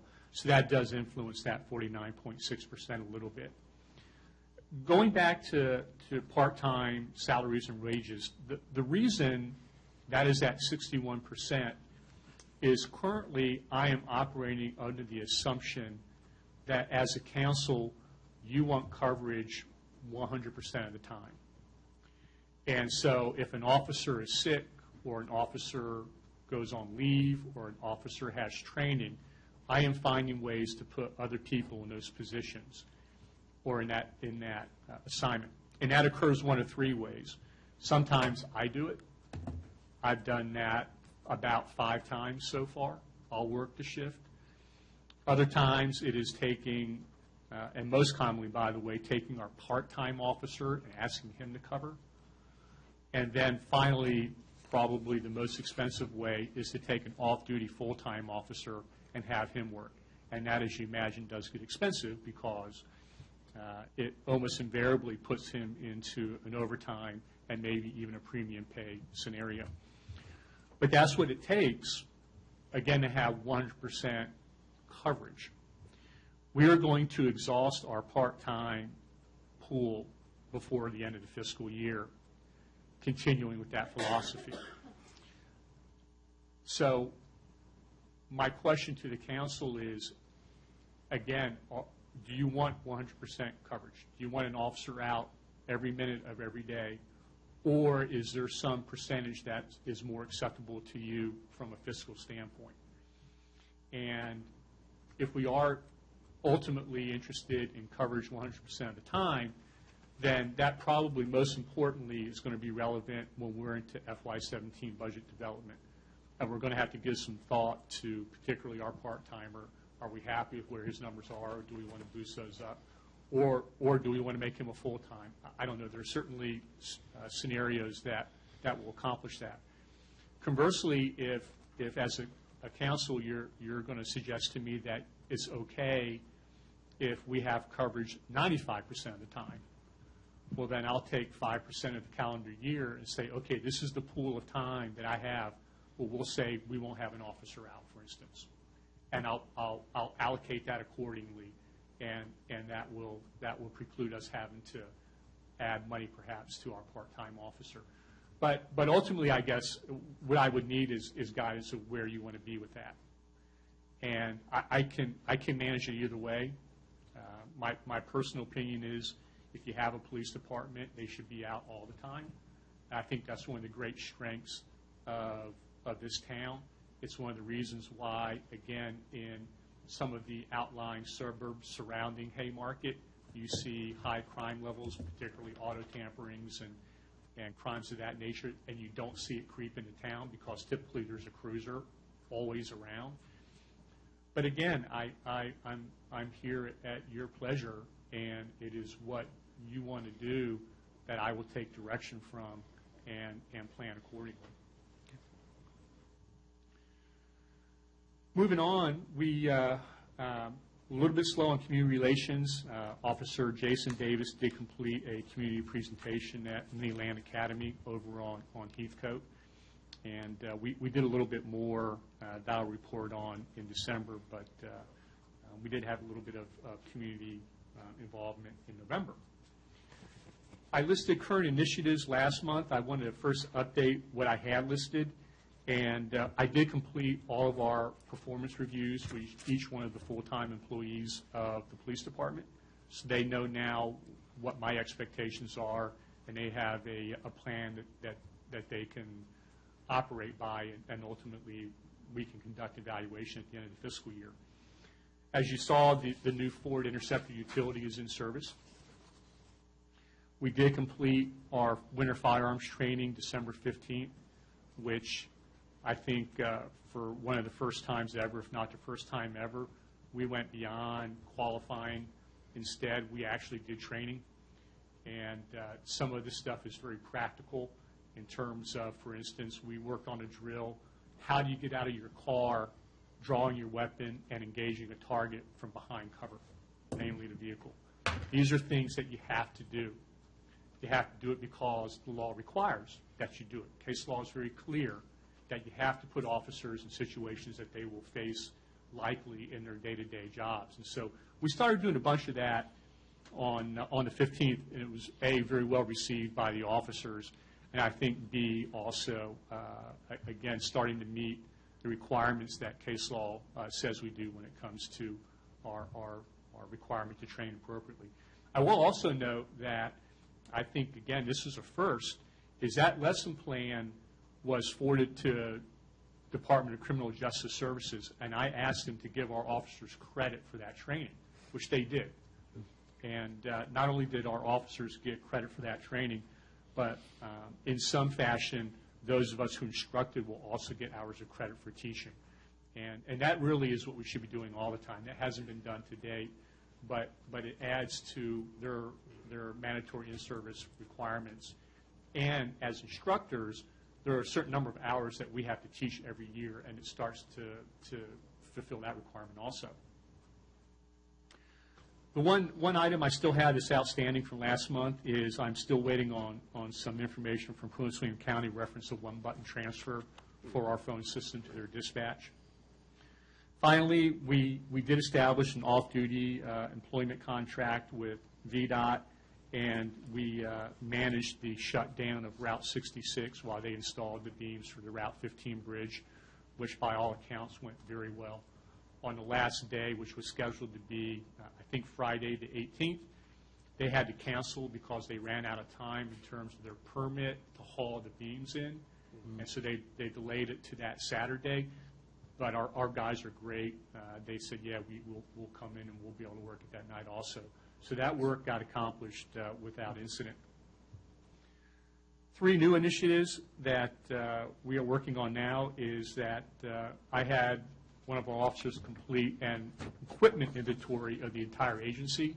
He has submitted that to me, and I'm finalizing it now.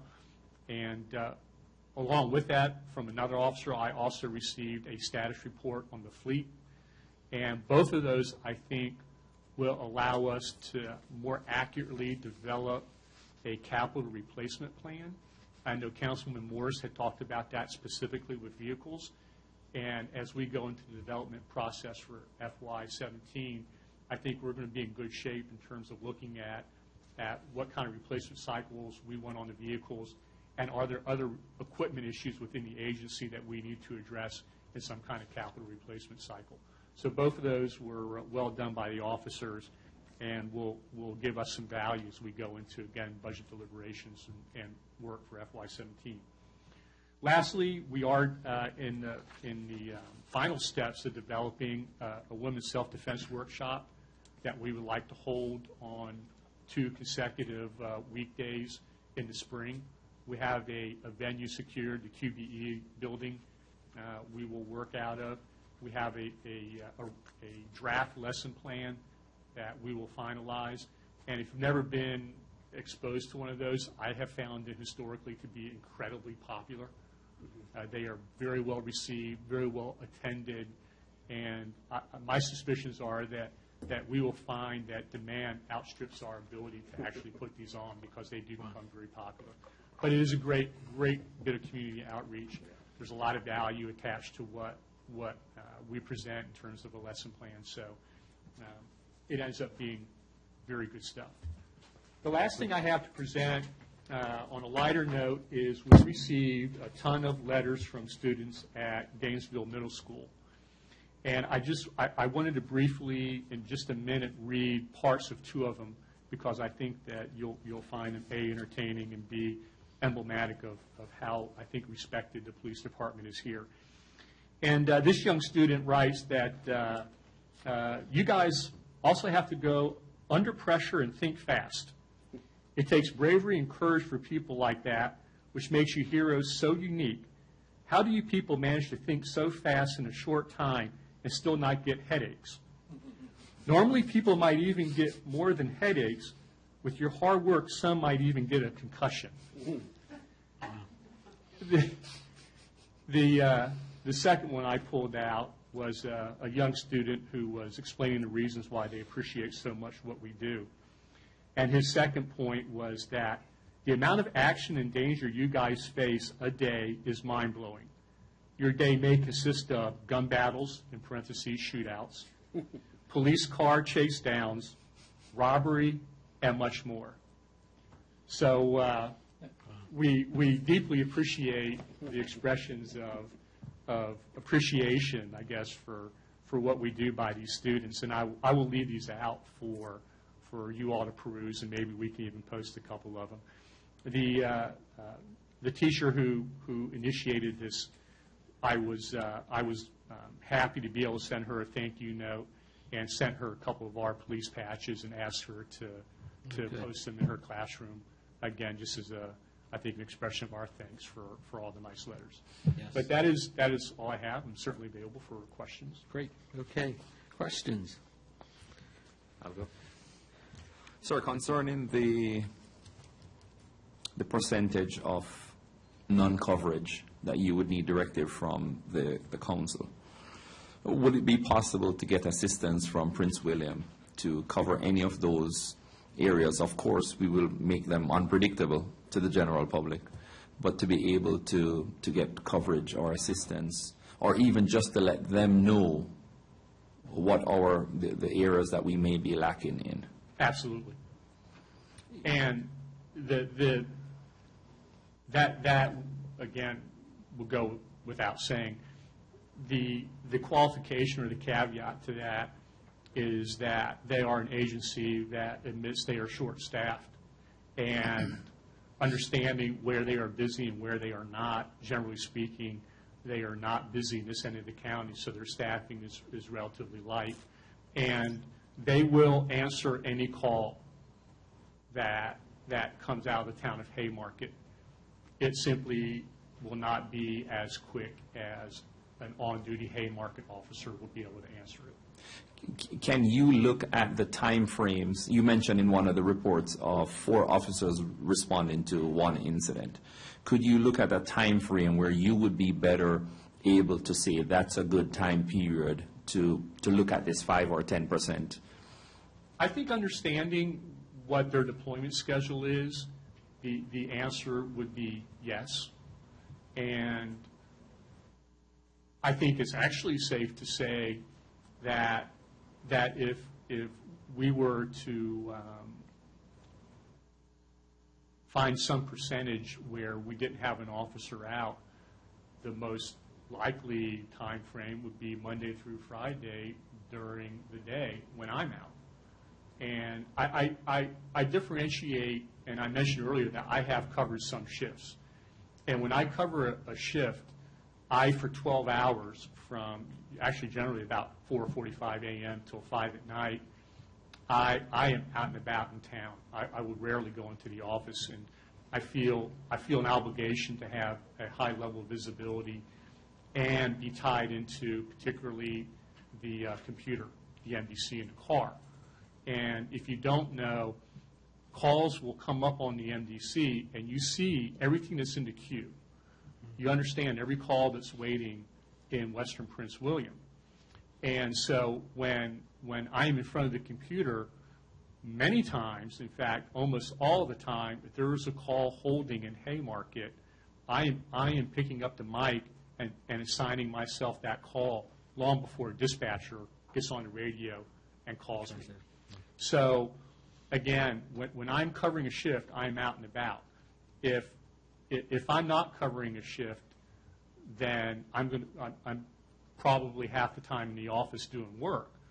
But again, if we're going to leave the time vacant where there's not an officer out, that at least has somebody around here, again, in case there is a call that requires an immediate response. So, and again, as with most police departments, Prince William does have a significant number of officers out during the day, because not only do they have their patrol officers, but a lot of the specialty units are also out. Their traffic unit, their motors, other units like that. So they have a relatively robust manpower allocation during the daytime also. That's good. 2 more points, sir. I just want to commend you on the training initiative that you've taken on with the officers. And on a lighter note, there are some places up for sale, Longstreet Commons, if you and your wife ever decide to move out here. So, There you go. All just right. saying. A police car parked in Longstreet Commons would go a long way. Okay. Thank you, sir. Any questions? Mr. Mayor? Yep. Yes. With regard to the Prince William County coverage, yes, they will respond to calls, but if you want them to have a detail in town, I've run into this in Occoquan where they have an hourly rate. They have a minimum number of hours that they will cover, and basically what they do is they assign an overtime officer to run a speed detail in whatever locality, in your locality somewhere. They pick the location. You never, but the beauty of that is that it's self-contained. You don't have to, those calls, those tickets that they write don't come to your town prosecutor. You don't pay anything else. It's just whatever their flat fee is, and then you're done with it. So there's some advantage to that, but they do want the money up front. And again, I would probably reemphasize, I doubt that their lowest rate is anywhere close to the rate that we're paying Officer Anderson's. Right. I was just going to ask if there was a Yeah. way you could quantify that, of course, then that would be helpful. But I scoff at that because we're taxpayers to the county. Uh-huh. Frankly, I don't understand why we should have to pay any difference, but that's me. And again, we have a great working relationship with them. And I can call Captain Rubies at Western District Station and say that we are going to be short for this period of time. Could you please let your officers know? And I am very confident that she will have cruisers specifically drive through town as again, a show of a cruiser, and try to accommodate us as much as possible without having to, again, go as far as to detail a special officer to cover just the town. Okay. Mr. Mayor, the chief mentioned a directive Yeah, I from the had that council. we're of course missing 3 members here, so I was going to either put this as a note to bring up at our regular meeting or send out an email asking each to respond directly to the chief, because I I'd like think to see the numbers, if possible. numbers of, The cost. the costs, right, okay. Yeah, if that would be helpful, if we could have that. Wait a minute, Well, I'm we're confused talking about maybe a 5 to 10% reduction in coverage, I think, coverage. if that's what you're talking about. So If that's that what you want. that translates into some kind of cost savings, allegedly. And so it may not be worth it, it may be worth it, I don't know.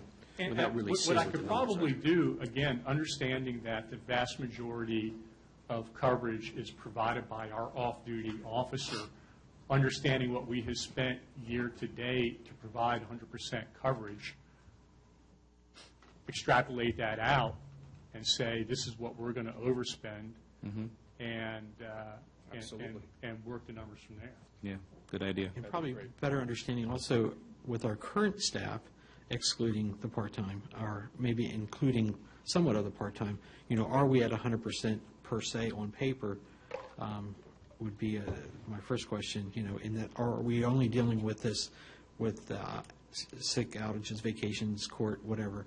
So are we really looking at the reduction in the 100% based on those other factors? Well, we are fortunate that with the 5th full-time officer, we do have some overlap. Right. And that is another way by adjusting his schedule to provide coverage when an officer is unavailable. And that works to a large degree. You can't though continually shift him around without any rhyme or reason, without paying a pretty significant penalty ultimately. But so current staffing is more than adequate to provide 100% coverage with the assistance of the part-timer. And what you constantly fight is the requirement, for instance, that you have to burn leave. And particularly the employees who've been here longer, they accrue a lot of leave in excess of 160 hours, which is what they can carry into the new year. And so you feel a real obligation to allow them to burn that leave. And every hour that they burn is an hour that you have to figure out how to provide coverage. The other issue, and again, I think it ultimately is a good overtime management tool, is that we have authorized them the ability to accrue a small amount of compensation time in lieu of being paid premium pay. And we ask them know that they burn that leave first. But that's more leave they're accruing, so more leave that they're burning, so more time that they're not at work. And so, you get into a little bit of a cycle there. Okay, all right. Is that unique to our department, 160? Well, I can only speak where I came from, in a much larger jurisdiction, and under very different circumstances, by the way, you accrue 364 hours of leave. And so how 160 hours is representative of smaller jurisdictions like Haymarket, I'm not sure. But again, they're very different animals, I think, and in particularly larger jurisdictions, not only are you accruing more, but when you leave, they pay you for it. So, I can't say how it is representative vis-a-vis like jurisdictions. Okay. No further questions? Yes, sir. All right, thank you, Chief. Appreciate it. Thank you, Chief. Our next item, engineers report. Ms. Holly. Scoff at the county.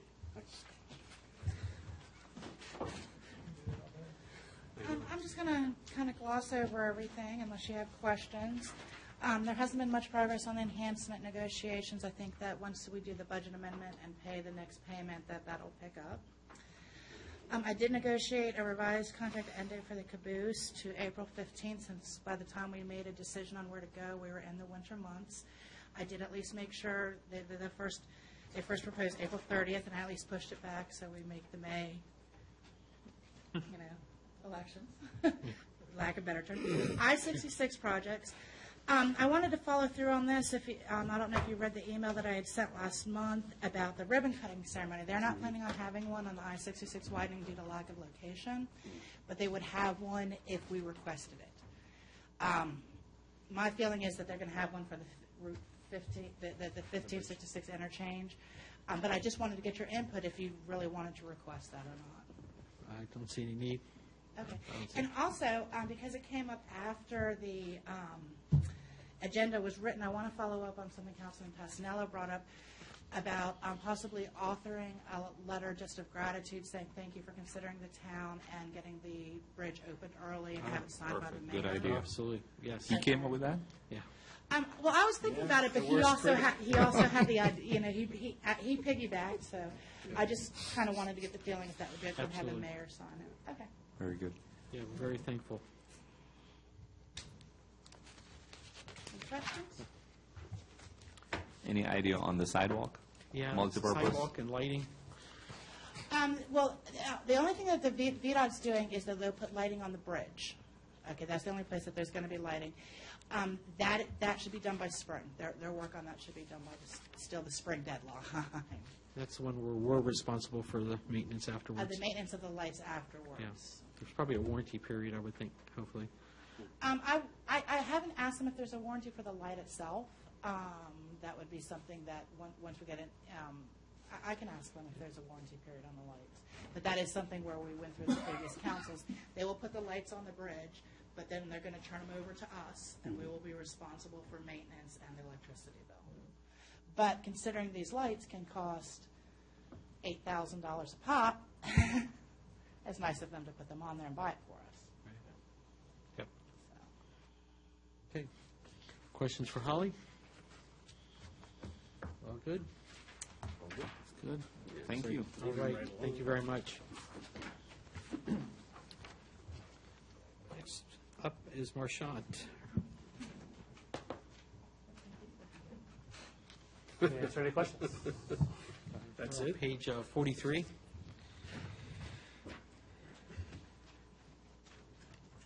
All right, he's mic'd up. Jen's looking out for me. Just curious about Blight, how that's going. Anything new on DVP and getting that Not pole? that I'm aware of. Holly, do you have any? Notice the grass is actually growing. Yeah.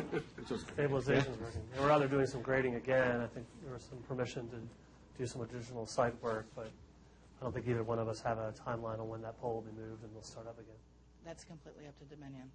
Is that something we could reach out to, maybe Mr. Mayor, to Travis, and see if he can help us? Good point, absolutely. Wait a minute, didn't you go to school with him or something? I did. Yes. He was a fraternity brother. Full disclosure. Delta Chi. Or Delta Chi, as some people would say.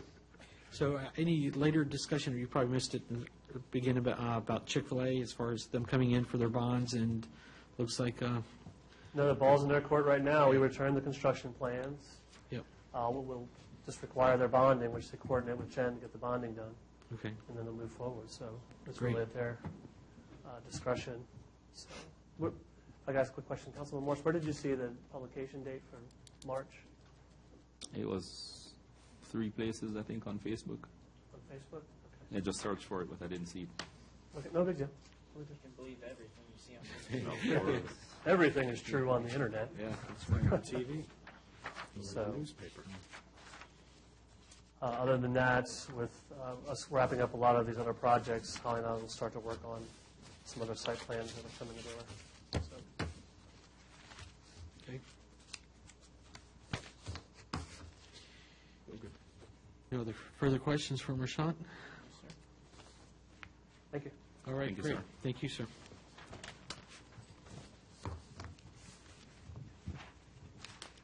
Brian, our town manager's report. I will, We're back to also- page 34. Yeah, We're I will back- also like to keep this fairly brief. I think the budget amendments are in a separate report, and recommendations included. The committee proposal from last month has been revised per the direction of the council and has also been included in your packet. I also included which members of council were on each individual committee. That was also requested. Council directed us to, our staff, to come up with a communication strategy. We basically kind of put our heads together. This is just one of these things, we're just throwing these out as ideas. We kind of took a little bit about what you all discussed. All it is this is not the end-all, be-all. This is just recommendations we're making from a staff level. So it's important to understand that. There was quite a bit of discussion about using the variable message boards and those kind of things. They work well for like when there's public meetings and we can get the word out. And working with Chief Noble, I know he doesn't have any concerns about using it for that. We also think the A-frame boards would be. But what we're recommending to you is the best way to get really the word out to individuals is for you all to reach out to the communities in which you will live, and then also establish points of contact for some of the areas where we don't have council members who are directly where their residence is. If we can establish those throughout most of the town, what we can do is that can kind of be our network, and that can kind of be just for getting information out. The only thing we have to be concerned about is that if we're going to be pushing all this information out, there was 2 things that really were vitally important. Make sure we're getting factual information out. Information should come directly from the source. We should follow SEC and watch that application page, and then we'll utilize our tools and resources such as Twitter and Facebook, and even the website, the push-to-text. But that information needs to come from there. Then the other thing is also making that it could become costly if we're the ones who are always doing flyers or doing informational handouts and everything. There is a cost associated with making all those copies, and that's something we have to be aware of. So using digital communication is probably going to be our best bet. But ultimately, what we want to do is really kind of establish direct points of contact with most of the HOAs which we currently have. So that's what you're going to basically find in that. It's just, all it is just some recommendations from staff and us batting it around and kind of coming back and saying, this is kind of how we would recommend for you all to proceed forward. But if there's a distinct direction you're all wanting to go in, then of course we'll do the best we can to make that happen as well. The only other thing I would talk about is the quiet zone. We did, right before the holiday, we were working with trying to get our engineering process started to install the power out indicator at Thoroughfare Road. We've been working with our colleagues and elected officials in Prince William County. Things were moving forward. The only problem is we found out that there was an accident at the Route 15 crossing back in October of 2014.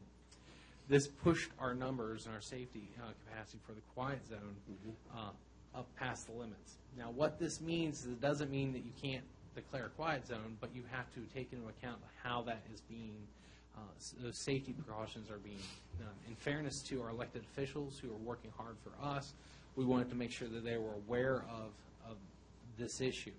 And so Councilman Passanello reached out to Supervisor Canlin, and they had a conversation. I'll actually defer to Councilman Passanello if he would like to brief the rest of the members of council here tonight.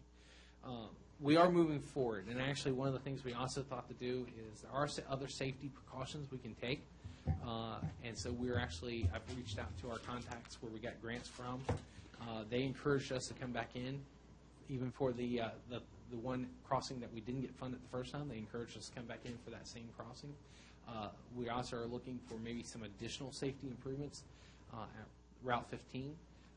In full disclosure, we know that there's an initiative to possibly take that above grade, and we're actually using that to our advantage to say let's go with a more cost-effective alternative to preventing any kind of future accidents. We think there was a reason for the accident that happened in October. It was higher traffic counts. Essentially what happened was everything got backed up with the light, and we had a trailer that got clipped by a train. That's essentially what happened. We think there was a legitimate reason.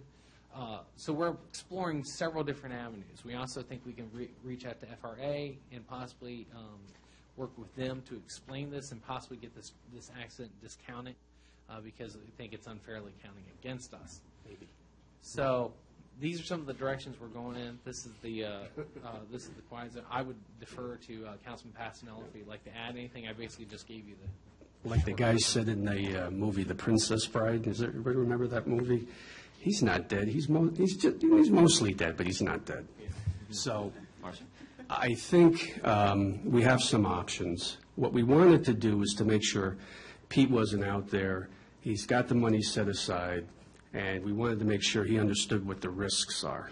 When they reran the calculation because of the accident, it put us above the risk index threshold. It's a federal calculation nationwide. It's pretty significant number because of the accident. So some of the options we're looking at is submitting a waiver to FRA. I know some folks there, as it was my industry, and I understand the process.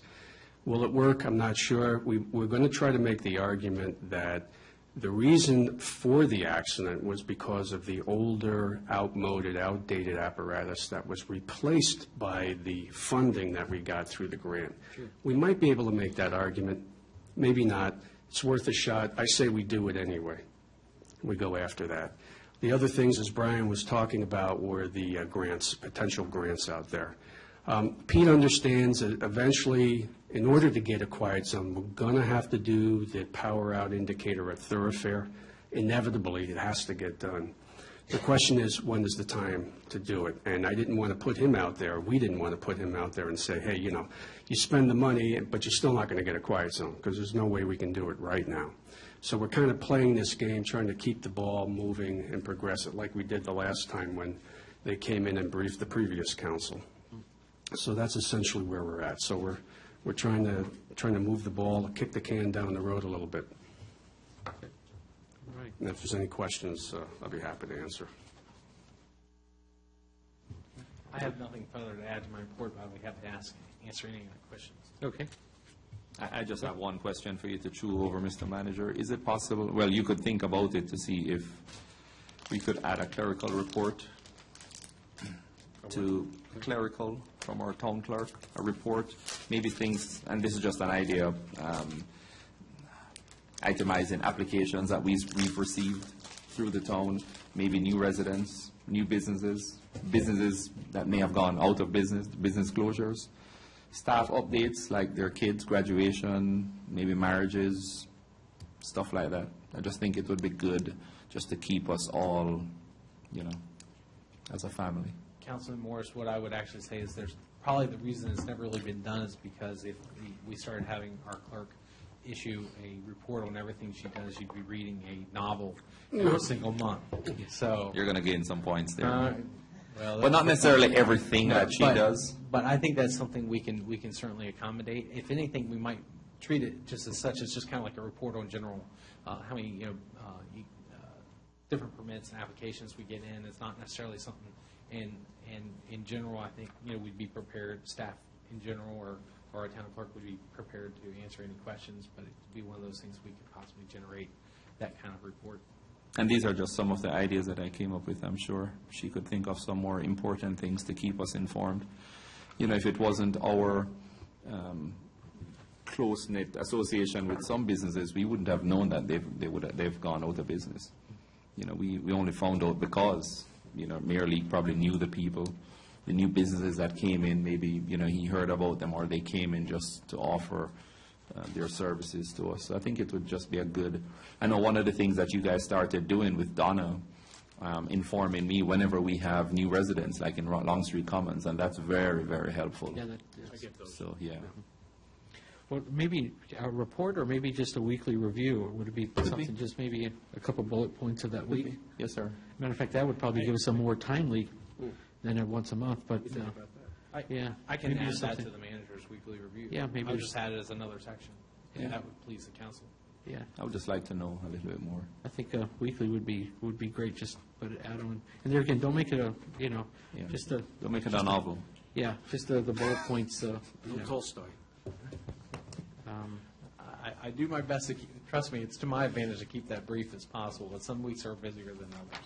Yeah. I did have one other thing, at next week's regular session, I would like to see if it would be okay with council to schedule a closed session to discuss leases. Not Yeah. leases, lease. Lease. A lease, right. Lease negotiation. Sorry, I realized when I said it, it sounded wrong. So anyway, yeah, lease negotiation. Yes, I think it's only fair. Can we restrict it to 20 minutes? I'm just asking. Well, this was prepared. That's right. I have a number of questions. Sure. But will it be, are we going to go over the stuff he touched on, like the committee, the Dominion Power Communications, or should we do that now? No, I think for his report. We do that now? Should we wait or do it now? Oh, okay. Well, the first thing, though, I wanted to ask is, have you heard anything new on I know it said you were slated to show the house at the Hanover property on Friday, the 18th? Yes, we did show it. I believe we're going to be getting a proposal probably shortly after the first of the year. What the proposal is going to basically encounter is what the offer is, and then basically a plan of execution on how they would go about removing it. And for the purposes of privacy, I'll leave it at that at this point. But it does look genuine. I still am getting interest from other parties as well, and I'm keeping exploring that until we actually get something in writing that I can present to you all and you all accept.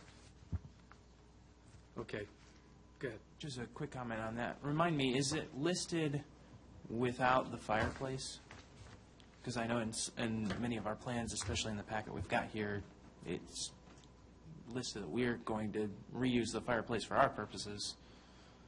Well, the house is, it's kind of hard to, we haven't negotiated that. I would think that would be something we might be able to negotiate if we needed to. I think if worse came to worse, what you could do is, one of the things we'll do before that house is removed from the location anyway would be document it completely. And so what we would probably do is, if worse came to worse, we would basically rebuild a simulation of the fireplace. I think if you have someone who's willing to relocate it and they want to take the fireplace, it would be within our reason to say, yeah, go ahead, we'll make do. There are probably some stonework that they might, actually, I know one thing, that's one of the things that appealed to them was the stonework. Sure. They know they're going to have to deconstruct it to remove it or to relocate it, but they love the stone, and we're actually very pleased with the condition of the building, to be completely honest with you. I think they thought, when you get an offer like this and you explore it, you don't know what you're really getting into until you go see it. So they actually were very pleased about it. And he has a background in contracting, and so he wants to see about the actual physical limitations to how it would be done. So. Okay. Good. Okay. Just one question about the committees, unless anybody else has a question. Page 91, Brian. Let me get to that. Just out of curiosity, why there's 3 people on personnel, or you're saying we need 3, and everybody else is 2, I think, except for finance? It was my recollection that during the discussions, it was discussed that it would be to our advantage to have an additional third person if you're going to keep the committee.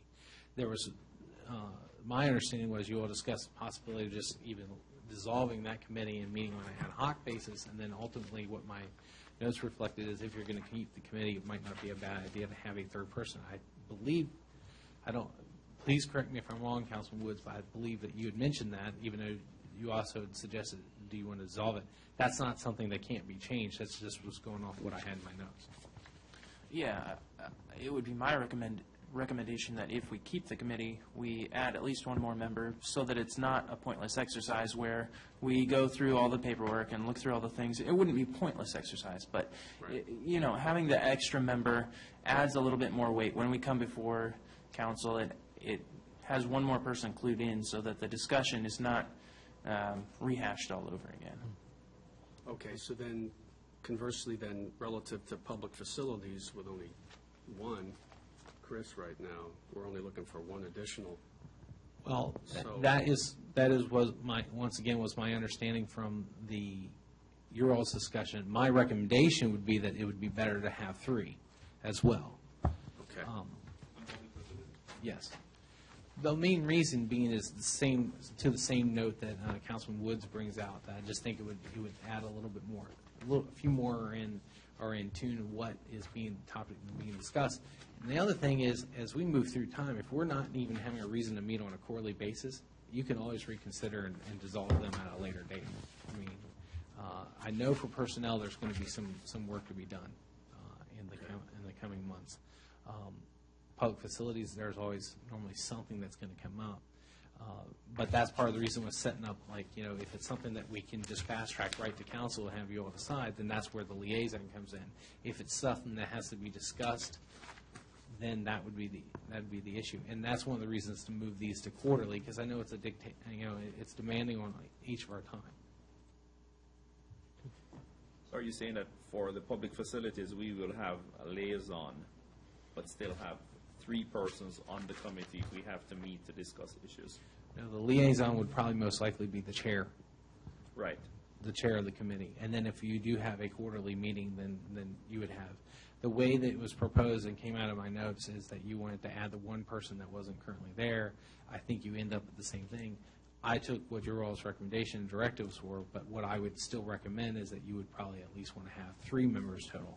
The existing chair appoint 2 different members. But sir, don't you think that adding 2 persons to public facility, 1 to personnel committee, assigning a liaison to events, and 1 to public safety, we're going right back to where we were coming from?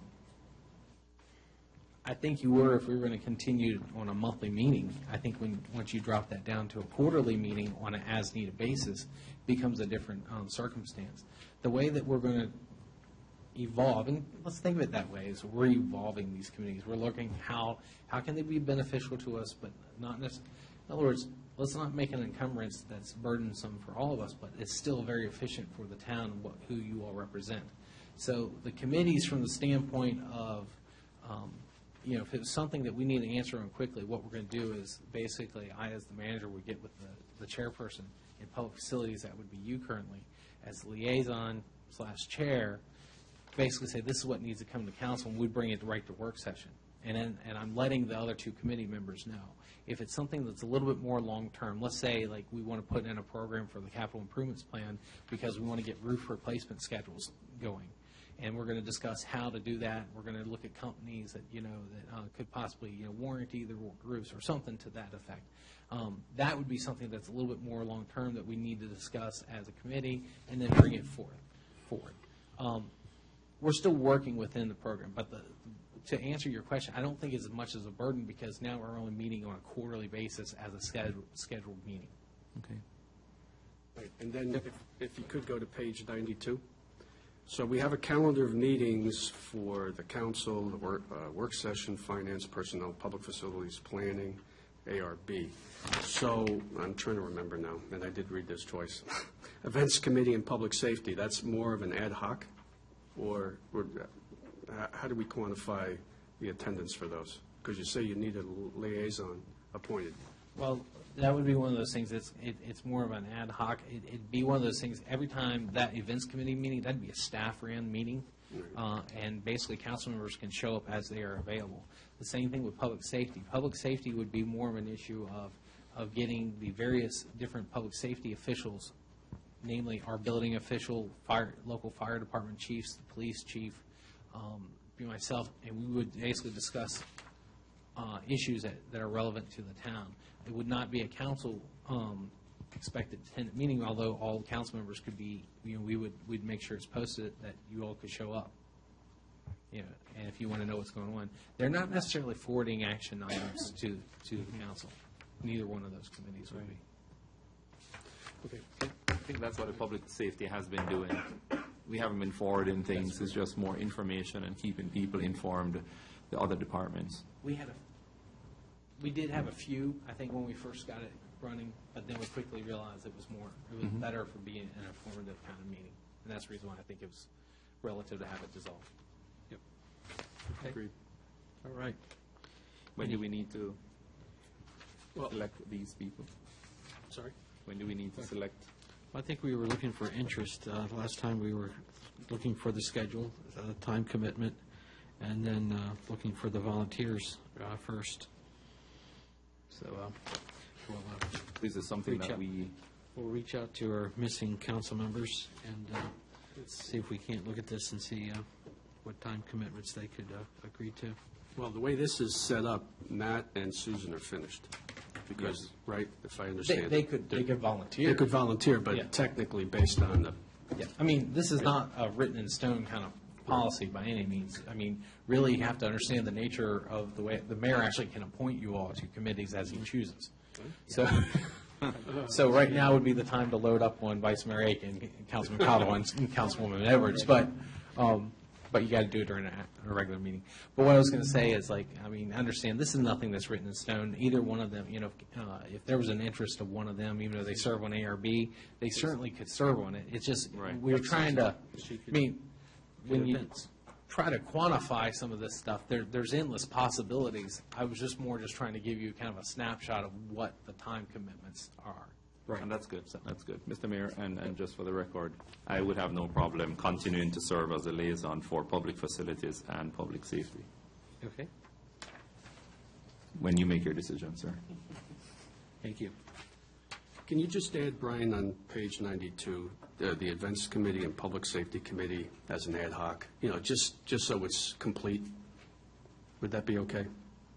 Or would it be more appropriate to put that as staff-ran meetings? There you go. That would be- Good Because enough. ad hocs implies that you all would be You're going to involved. be coming, Enough. yeah. You're right. Okay, Yeah, good. thank you. Any other thoughts on this? Any other questions for Brian? Should we go to Dominion Virginia Power, the outreach communication strategy? Should we do that? Yep. I thought you guys did a great job. I could see you guys did a lot of work. The only thing I would like to suggest is, wouldn't we want to include other elected officials in this as well, as part of the outreach effort? Wouldn't we want to make sure that that's in there, as well as some of the other advocacy groups, that we make sure we coordinate with them? we did. i.e., the Coalition to Preserve Prince William County, I guess. I thought we did. Well, I didn't see it. Maybe I missed it.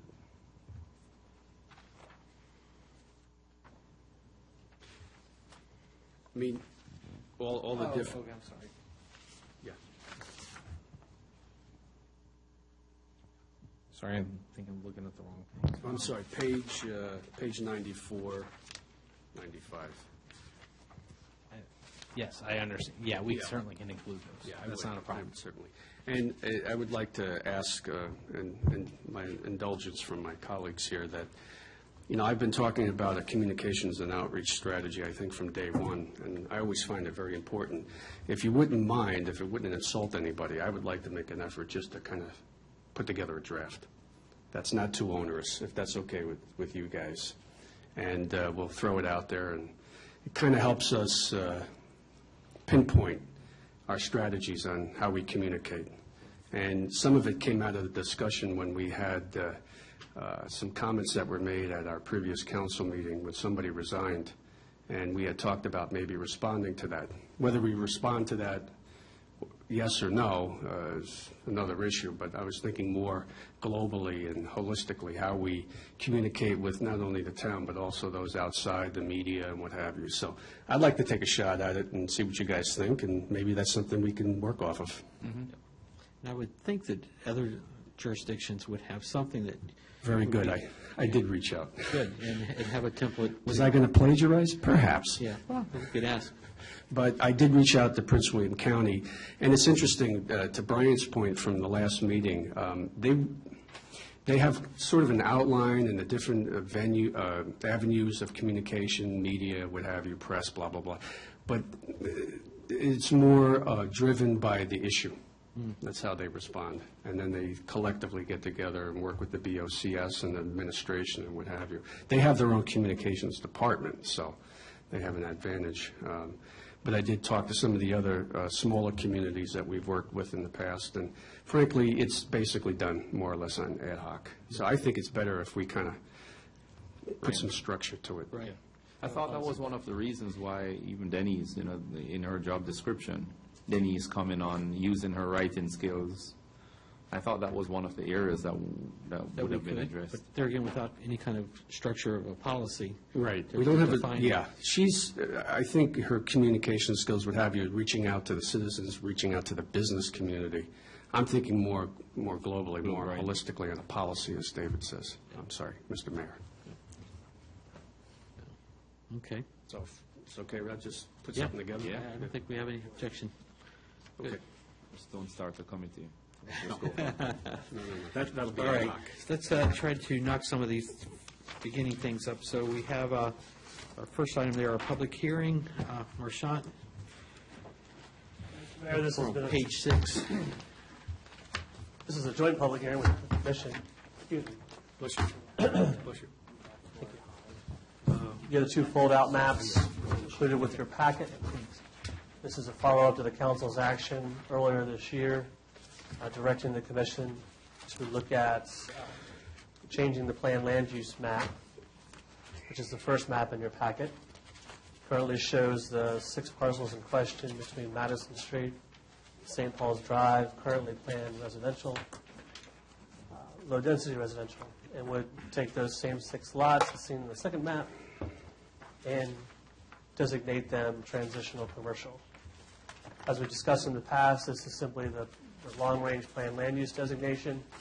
For anyone to develop that property under this designation, they'd have to come in with a rezoning. In that time, we would evaluate the types of uses that are proposed, transportation impacts, noise, lighting, and the like. So this is per your directive earlier this year. Should you choose the night of the meeting, same format, commission makes their recommendation, forwards it to the council, and the council can take action or defer it to a future work session if they so choose. I have a question, Mr. Mayor. Yes. So I was looking at the 1996 map. Yes, sir. So it essentially, if I'm reading it right, it confirms that this was originally commercial? It was commercial. In 2008, it was discussed to maybe take the transitional commercial designation, which is less intense commercial development, and by its name, transition from the east end of town into the town. They ultimately decided to plan those lots residential. Who's they? The council? The previous commission and council Okay. that adopted the 2008 plan. Okay. And this would simply return it to not as dense a commercial designation, but still commercial. And I noticed, is that where I live? That other big splotch, or is that Dottie's Yes, sir. property? That Okay. is- Okay. That was converted to the down zone, I guess you would say, from Right. commercial to residential. Okay. Yeah, that map, Green Hill Crossing, was still in its infancy. Okay, that's it. Thank you, sir. All right. What directive or what information you need for us for? Nothing, just we'll get the resolution for you ready for the packet, Okay, and we'll have the draft motions for the commission and the council in that final item. great, okay. So, All right. Been a long time coming, huh? Yeah, absolutely has. Any further questions from Marchant? Otherwise, all right, great. Thank you. Holly, I guess I apologize, I should have got you to get you out of here as well. A couple of things in here, I just on packet page 48, this is, short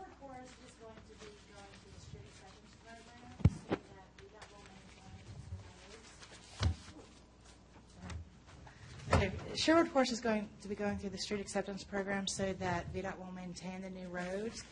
Part of that process is that before VDOT will do the inspections, they need to have an agreement with the town, basically the stormwater management agreement, where basically they're held harmless for any of the stormwater management facilities in the development.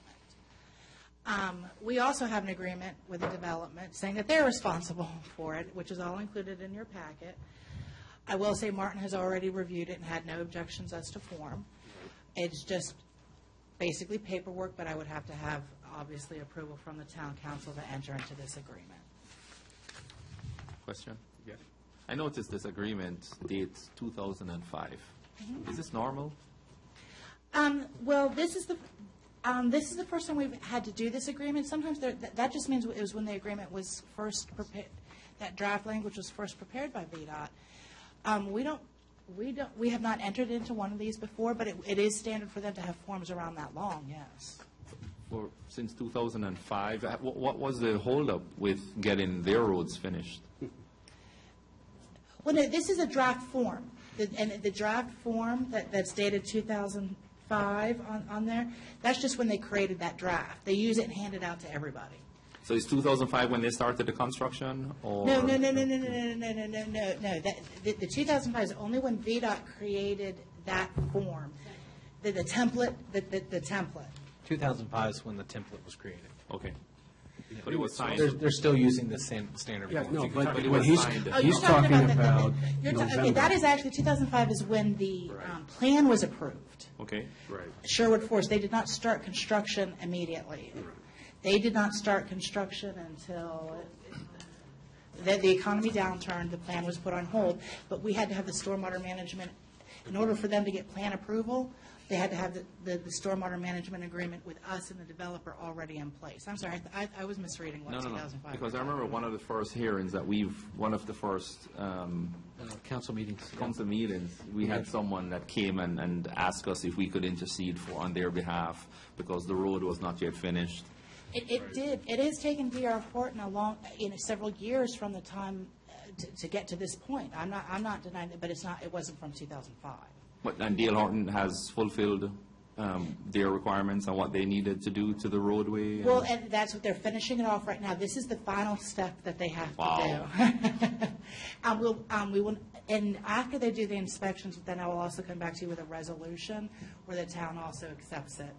But we're not at that stage yet. Okay. We will not have to go through this for Alexander's Keep. That's a private road.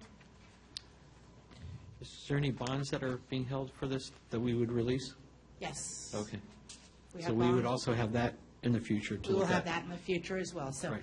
this is just to be able to keep the street acceptance process going, which means we're at the end. I do have a question. Yep. So this is an agreement, 2005, with Sherwood Forest Associates, LC. Okay. Maybe I'm not asking the right question, but is there an HOA there? Who's going to be going forward in case there's an issue? Who are we entering into an agreement with? Is Sherwood Forest Associates, they're going to be, I guess, the owner of record or whatever? Well, we entered it with the landowner, and then the HOA, to my understanding, has not been created yet. So eventually it'll be assigned to them? It'll be assigned to, Okay. it'll go to the HOA, and then our agreement, it transverses, or Right, it goes 'cause to them. it did say so. They are required, yeah. Yes. Yeah, I saw something about assigns and what have you, and I All didn't that good include stuff. all of the HOA covenants that were agreed to and all of that. I just wanted you to see that there is actually an agreement between the development and the town. yeah. Oh, it is already created? Okay, the HOA is created, it just hasn't been turned over to the residents. All right, and that would be a successor or a sign? Yes. That's the council, sir. Yes. Page 49, just, this is our agreement with them, just the typo, named Sherwood Forest? How'd you know I was going to find that? Where is that on which page? Page 49, R1, recitals, just the typo. Just- It's okay, Mr. Attorney. Yeah, that was me. I filled all that in. I'm not gonna let Martin take blame on it. I filled in all the shirt You can forms. throw him under the bus, it's okay. Sorry about that. Thank you. That's all I have. Other questions for Holly with that? Otherwise, you can go to your next The one. next thing I have, and this is gonna be really easy, the floodplain ordinance, we're gonna pull it from the final agenda, and it'll be on February agenda. So Okay, don't it'll even be worry. February. Oh, It okay. will be on February, Oh, so, okay. we're gonna pull it from the final agenda of January. All right, and with that in mind, can you include the map as part of that? Yeah, okay. I started trying to read it, and then I think my brain started leaking Right. out my ear. Okay. Well, great. All right, thank you, Holly. Thank you. Uh-huh. Thank you. Skipping back around here, we'll go back to our minutes for acceptance, so if there's any corrections, we'll send to Jennifer, and you need those by COB Wednesday, which, Thursday, okay. Right. Yeah, the office is I think there was closed just Thursday and Friday. one. Yeah, we're closed on Friday, and Thursday, we're going half-day, noon, okay. So it'll be Wednesday, okay, great. Next item, our budget amendment. This will be page number 45. Page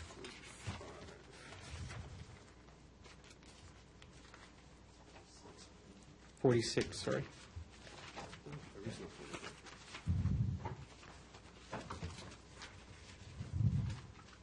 You just got a typo there. 45 versus 46.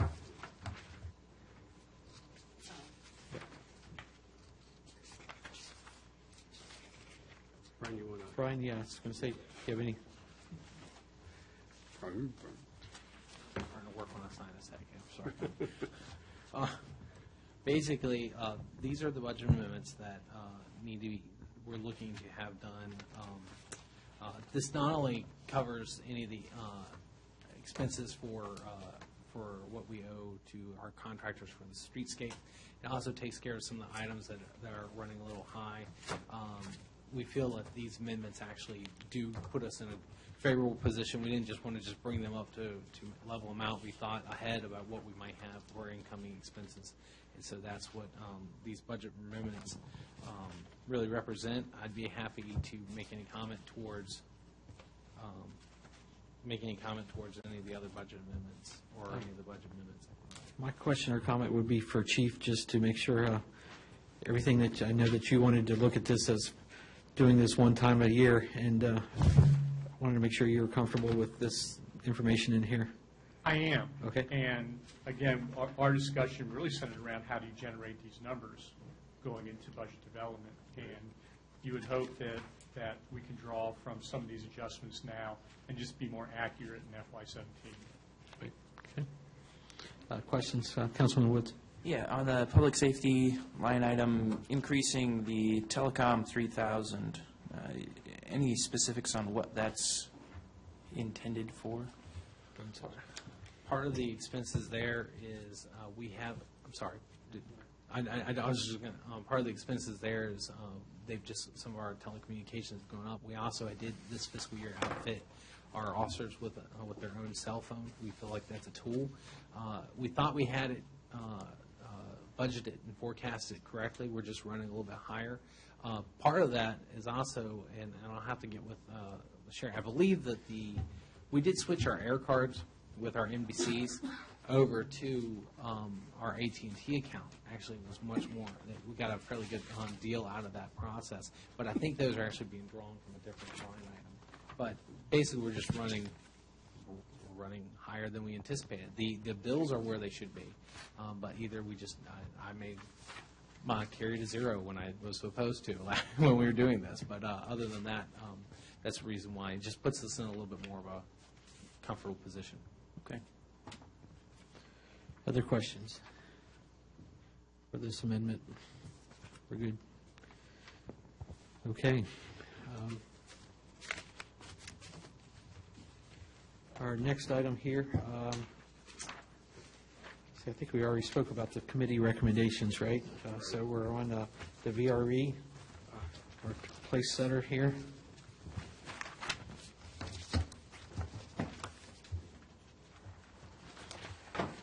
What's our latest update? I think we had something forwarded from Christine. We're looking at a presentation, if I remember correctly, January 25th at our work session. Yep. Yeah. No other comments?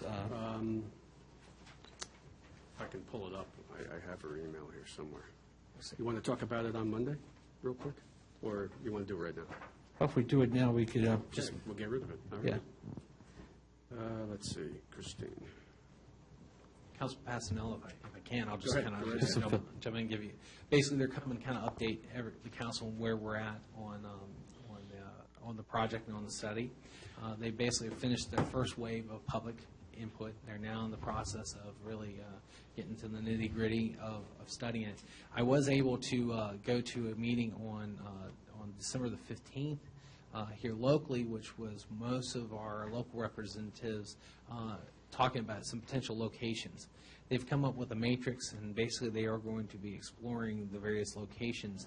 I expressed on your all's behalf Yep. how interested we are. We lost you. Yeah, no, I don't know. Batteries are still good. There you go. There we go. I don't know what happened. How interested we are in locating a station here in town, if at all possible. There are some limitations, but we're willing to look at these limitations. We're looking. You got to have a certain amount of straight track. You don't want to have it on a curve. You are looking at. They're looking at other alternatives, but they are very interested in locating a station here in the town. Now, that would just be a station. It wouldn't be any like collective rail. They would basically look to probably initially there would be a train left overnight, but it'd be on a parallel track is basically what they're looking at. We are identifying some potential locations in town and some potential alignments in town. And so that's pretty much where we are at this time, but it was a very good meeting. We were looking at both we basically worked with all the Prince William folks, Gainesville and in here in Haymarket, and it was actually made some good contacts otherwise from, and Prince William County, in meeting some of their representatives, they actually see this as economic development opportunities as well for us. One of the things that we talked about we had a lot of VDOT folks there with regard to the Transform 66 initiatives and how that's very important that they're looking at how do these coexist, because they both have the same function. It's really to try to get people into multi-modes traveling to and from. The statistics are out. They're not going to hide anything. People are going to travel from west and head east to destinations. We're trying to make it so it actually is a more feasible and diversifies their options, really, with regard to transportation. Yep. So the two are talking, which I think is very encouraging. That's really what it comes down to. And we looked at all the various different scenarios. Some of the scenarios are just outside of town, but it seems like we do have some very good interest in saying that there's a partnership that needs to exist between the county and the town in locating this. Good. I got a suggestion. The CEO produces a report, I think, every so often, maybe every month. On page 14, Brian, if you can print that out and just forward it to council and staff. It gives a little bit of an update. It was attached to the email that we got back today. And it talks about the meetings and some of the more major issues or questions that were raised. But the Gainesville was at middle school. They talk a little bit about some of the questions that came out of that too. So that would be helpful. You don't need to go through it all now. So you can read for yourself. Great.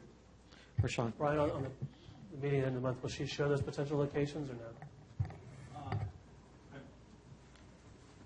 I believe she will. They'll probably discuss it. Obviously, they're just now starting the process of studying these potential locations. There's not been any kind of negotiation whatsoever. They'll start with feasibility, and then they'll move from feasibility to actually being able to obtain. Exactly. They'll go back and look at the 2009 feasibility report, use what they can. And interestingly enough, one of the locations for the potential station was where Amazon is going in now. So it appears that they've lost out on that. Yeah, this is across the way, too. Okay, all right. All right. Our next item is, I believe, our Hanover property master plan. It's page 98 in our packet here.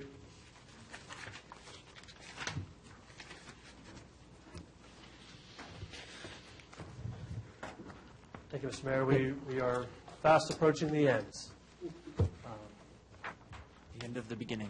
the end of the beginning. And so provided you a summary of the actions to date, also draft motions. We are asking the council to adopt the plan next week, and then for the direct staff to come up with some of the potential funding strategies for the design and construction, which I believe the public facilities and the finance has already begun that work. So, again, this is a planning document, a framework, and is subject to amendments and change as you move forward and budgets are further refined. But it has both the reports, recommendations, appendices. There was a request to compare the phases, how they would look in the three proposed phases. You also asked the staff to come up with a number for streetscape. That's estimated at $705,000, but that's a line item that was not included with this budget. But the direction was, would it make sense to have the pedestrian connections in place before we started fairly extensive use as a park? So that's just something for the council to look at as some early program work. So once you adopt it, then I will go ahead and put the certificate of appropriateness together for the plan and for the demolition or removal of the police station. And then it'll just be a matter of the council and the staff working together to come up, again, with more defined phasing strategy, short-term, long-term goals, start allocating those monies as part of your budget for next year, putting it in the CIP. Everything will follow forward once you adopt that plan. So. Okay. All right. Questions? Questions and comments? Yeah, go ahead. Start from the right. I certainly don't want to get in the way of this getting approved, but just a little minor thing on page 102 and page 134. Okay. I think that's misspelled, Holly Montague. So if we could just get that corrected. I'm not sure. Is that right? Good catch. Okay. All right. Just a little. And if I can just add on the same page, is Connor Lee the ARB or the PC liaison? No. He's on the planning commission, but he's also liaison to the ARB. But this is correct, the term ARB liaison is a correct term? Yeah? He sits on the planning commission, which is the list above. And then he also is the liaison For the ARB. for the ARB. Okay, thank you. Good catch, though. Good question. I'm sorry, the other one was 134? Yeah, 134, which is the appendix. Oh, okay. Same name issue? Yeah, same thing.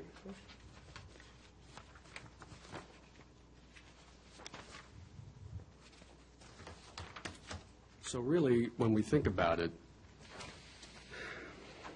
the streetscape, the extension, we're really talking about a project that's closer to $2.8 million, if we're going to do that as part of this. I mean, it's not part of this, but if we're going to get it done, right? Yes, Because sir. we're talking The total package of that project. is 2.8. So when we talk about funding, any thoughts on how we could fund streetscape extension, or have we not, this is what you're looking for, a little direction I think that's what's after gonna come this, out. and then go forward, like you said in the write-up? Correct. And in the report itself, it has probably a page and a half of various funding approaches. and Which was very strategies. good. I thought that was Correct. excellent. There's some other discussion, do we get sponsorships? What are sorts of things? Dominion Power? Amazon. Amazon? Jiffy Lube. But even those, remember the old phrase they used to use, low-hanging fruit? I mean, there's I think some things we can do to immediately make the project available or the park available to the community, and then just have these naturally follow on. But again, key is getting this adopted, getting the final date put on the plan, publicizing this plan, getting the final plan out for review, for people to start to get ownership of it and get excited about it. All right. So Marchant, we're talking about approving this hopefully Monday. Yes, sir. And then we're gonna kind of take this and talk a little bit more about how we implement it. and phase it and all this other stuff. And so there'll be some addendums to this, I would imagine, right? To Correct. this report, and we'll capture that as part of this document. Not part of this document. Once Well, you adopt it'll all it. be part of the project itself. Correct. Once So you start, I guess my concern is I just want to make sure it's all in the same place, and where you go to this report, you'll see that we've gone further on and made sure that we've captured all of the information and discussions and the planning and what have you. I think this does a good job of capturing all that. This then has to be translated into a site plan, and then as you develop your budgets, you're going to start wanting to, not à la carte, but want to start coming up with your priorities. Right. Those Phasing it. adjustments. Those It'll be adjustments, to the correct. plan. So more than likely, much like if you think of the town center plan, what the town center plan concept Yeah. was and what it is today, it's not a 180, but it was But it different than it evolved. was. It evolved Yes. as we moved on. So Yep. I see the same thing happening here as we move on. You know, it would be nice also to have some kind of signage for this, you know, a big signage, future park, and as Coming well as, soon.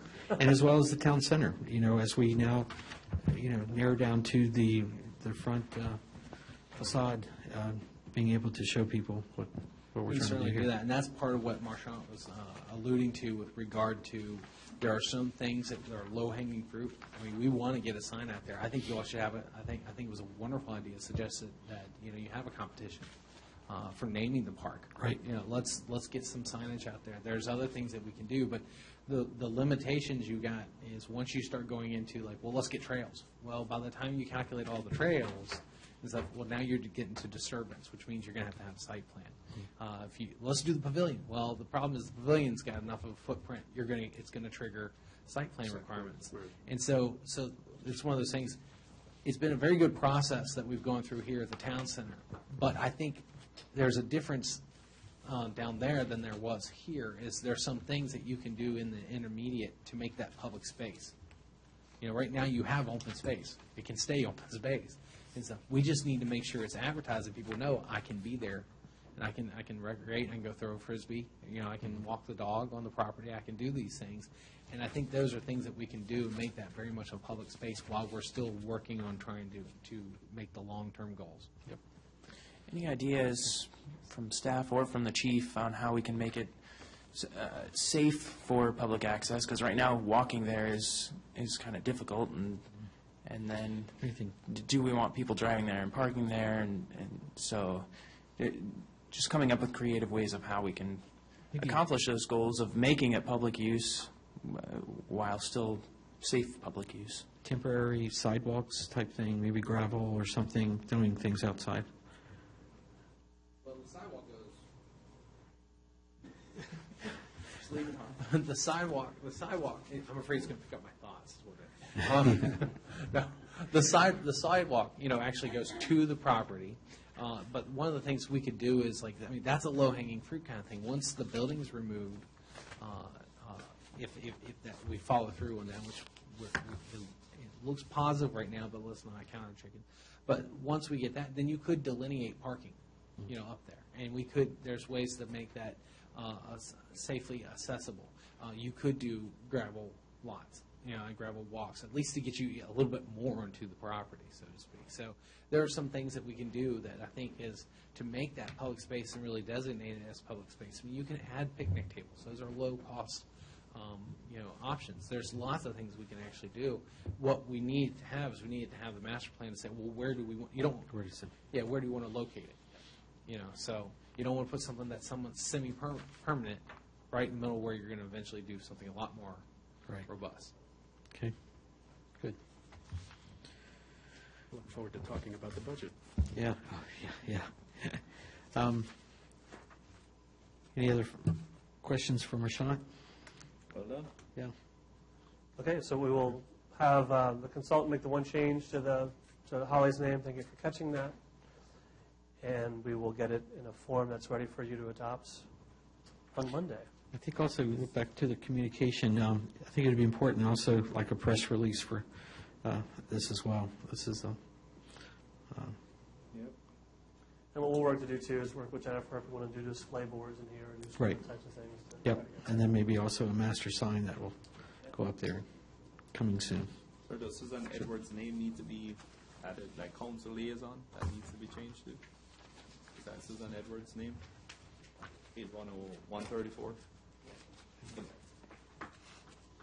So that means if council liaison is beside her name, EC liaison under Connor.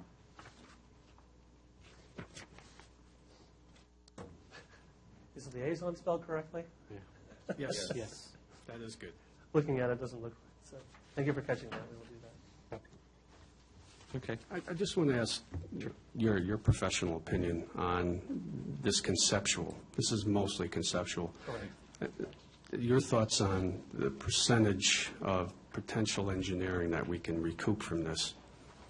Again, like the master plan, I'm wondering if it's like a 15% level, or is it less on an engineering side? Or that hasn't really even been delved into? Well, no, they have a contingency in there for soft cost engineering costs. see It's that. Quite conservative. That's a large amount. You think so? I think so. And then when you start going through some of those line items, Very conservative yes, as well. pavilion, 67,000. Right. I mean, some of those ticket items, if you start, hose bibs, there's some small line items that on its face look small, but if you start taking those away, then you start bringing down the cost quite significantly. So I think once you get into the engineer costs, now, the unknown is the stormwater pond going to cost a lot? There's some other part of the contingency. Right. Is it uncommon to see the change, to answer your question? It's not uncommon, no. Does that answer the? Close. I think it's probably going to come in lower, Yeah. to be honest with you. Assuming that we don't hit any catastrophic Well, you don't things know. that happen. There's always unforeseen conditions. And Correct. Yeah. If the chimney goes away, maybe we don't want to replace it. The only purpose of having the chimney was to pay homage to that. That's probably to build new, that's a couple $1,000. $40,000 for the police station to demolish it, right? If someone comes in and takes it and pays us for it, then all of a sudden you drop that by a pretty good percentage. So all these concepts, as we further refine it, are going to bring the cost down. So. Okay. But I think it's a good framework. This is something you can give the community ownership over. I think the council can go out and defend it, saying we spent an exhaustive amount of time in vetting all the various scenarios and public interests, and really be proud of saying this is a completely vetted, town-supported plan, and get people excited about it. So. Yep. And obviously, the new developer would be able to sell houses beside this, you know? I would not be surprised if he charged a premium on those lots. Yeah. Backs to parkland. Yeah. Exactly. Okay. Thank you. Thank you. What did we miss? Anything? Brian? Yeah. Jennifer? Our council members' time, we'll go for... What time? Just a reminder, we have the staff luncheon, or the town luncheon. Town luncheon. Yeah, tomorrow at noon, potluck. So. Yep. Okay. All right, great. Well, thank you all. Appreciate it. Sure. Before you close, you haven't closed yet. What do you want? What would you like to go to consent? Just if you all could go Are there through any this real questions quick. about what is consent? Yeah. Back to you. Remember too that we have 3 members that's missing, so we kind of want to give them the opportunity That's to fine. Yeah. hear their views. Okay. That's fine. Good deal. All right. Thank you all. Thank you for your time.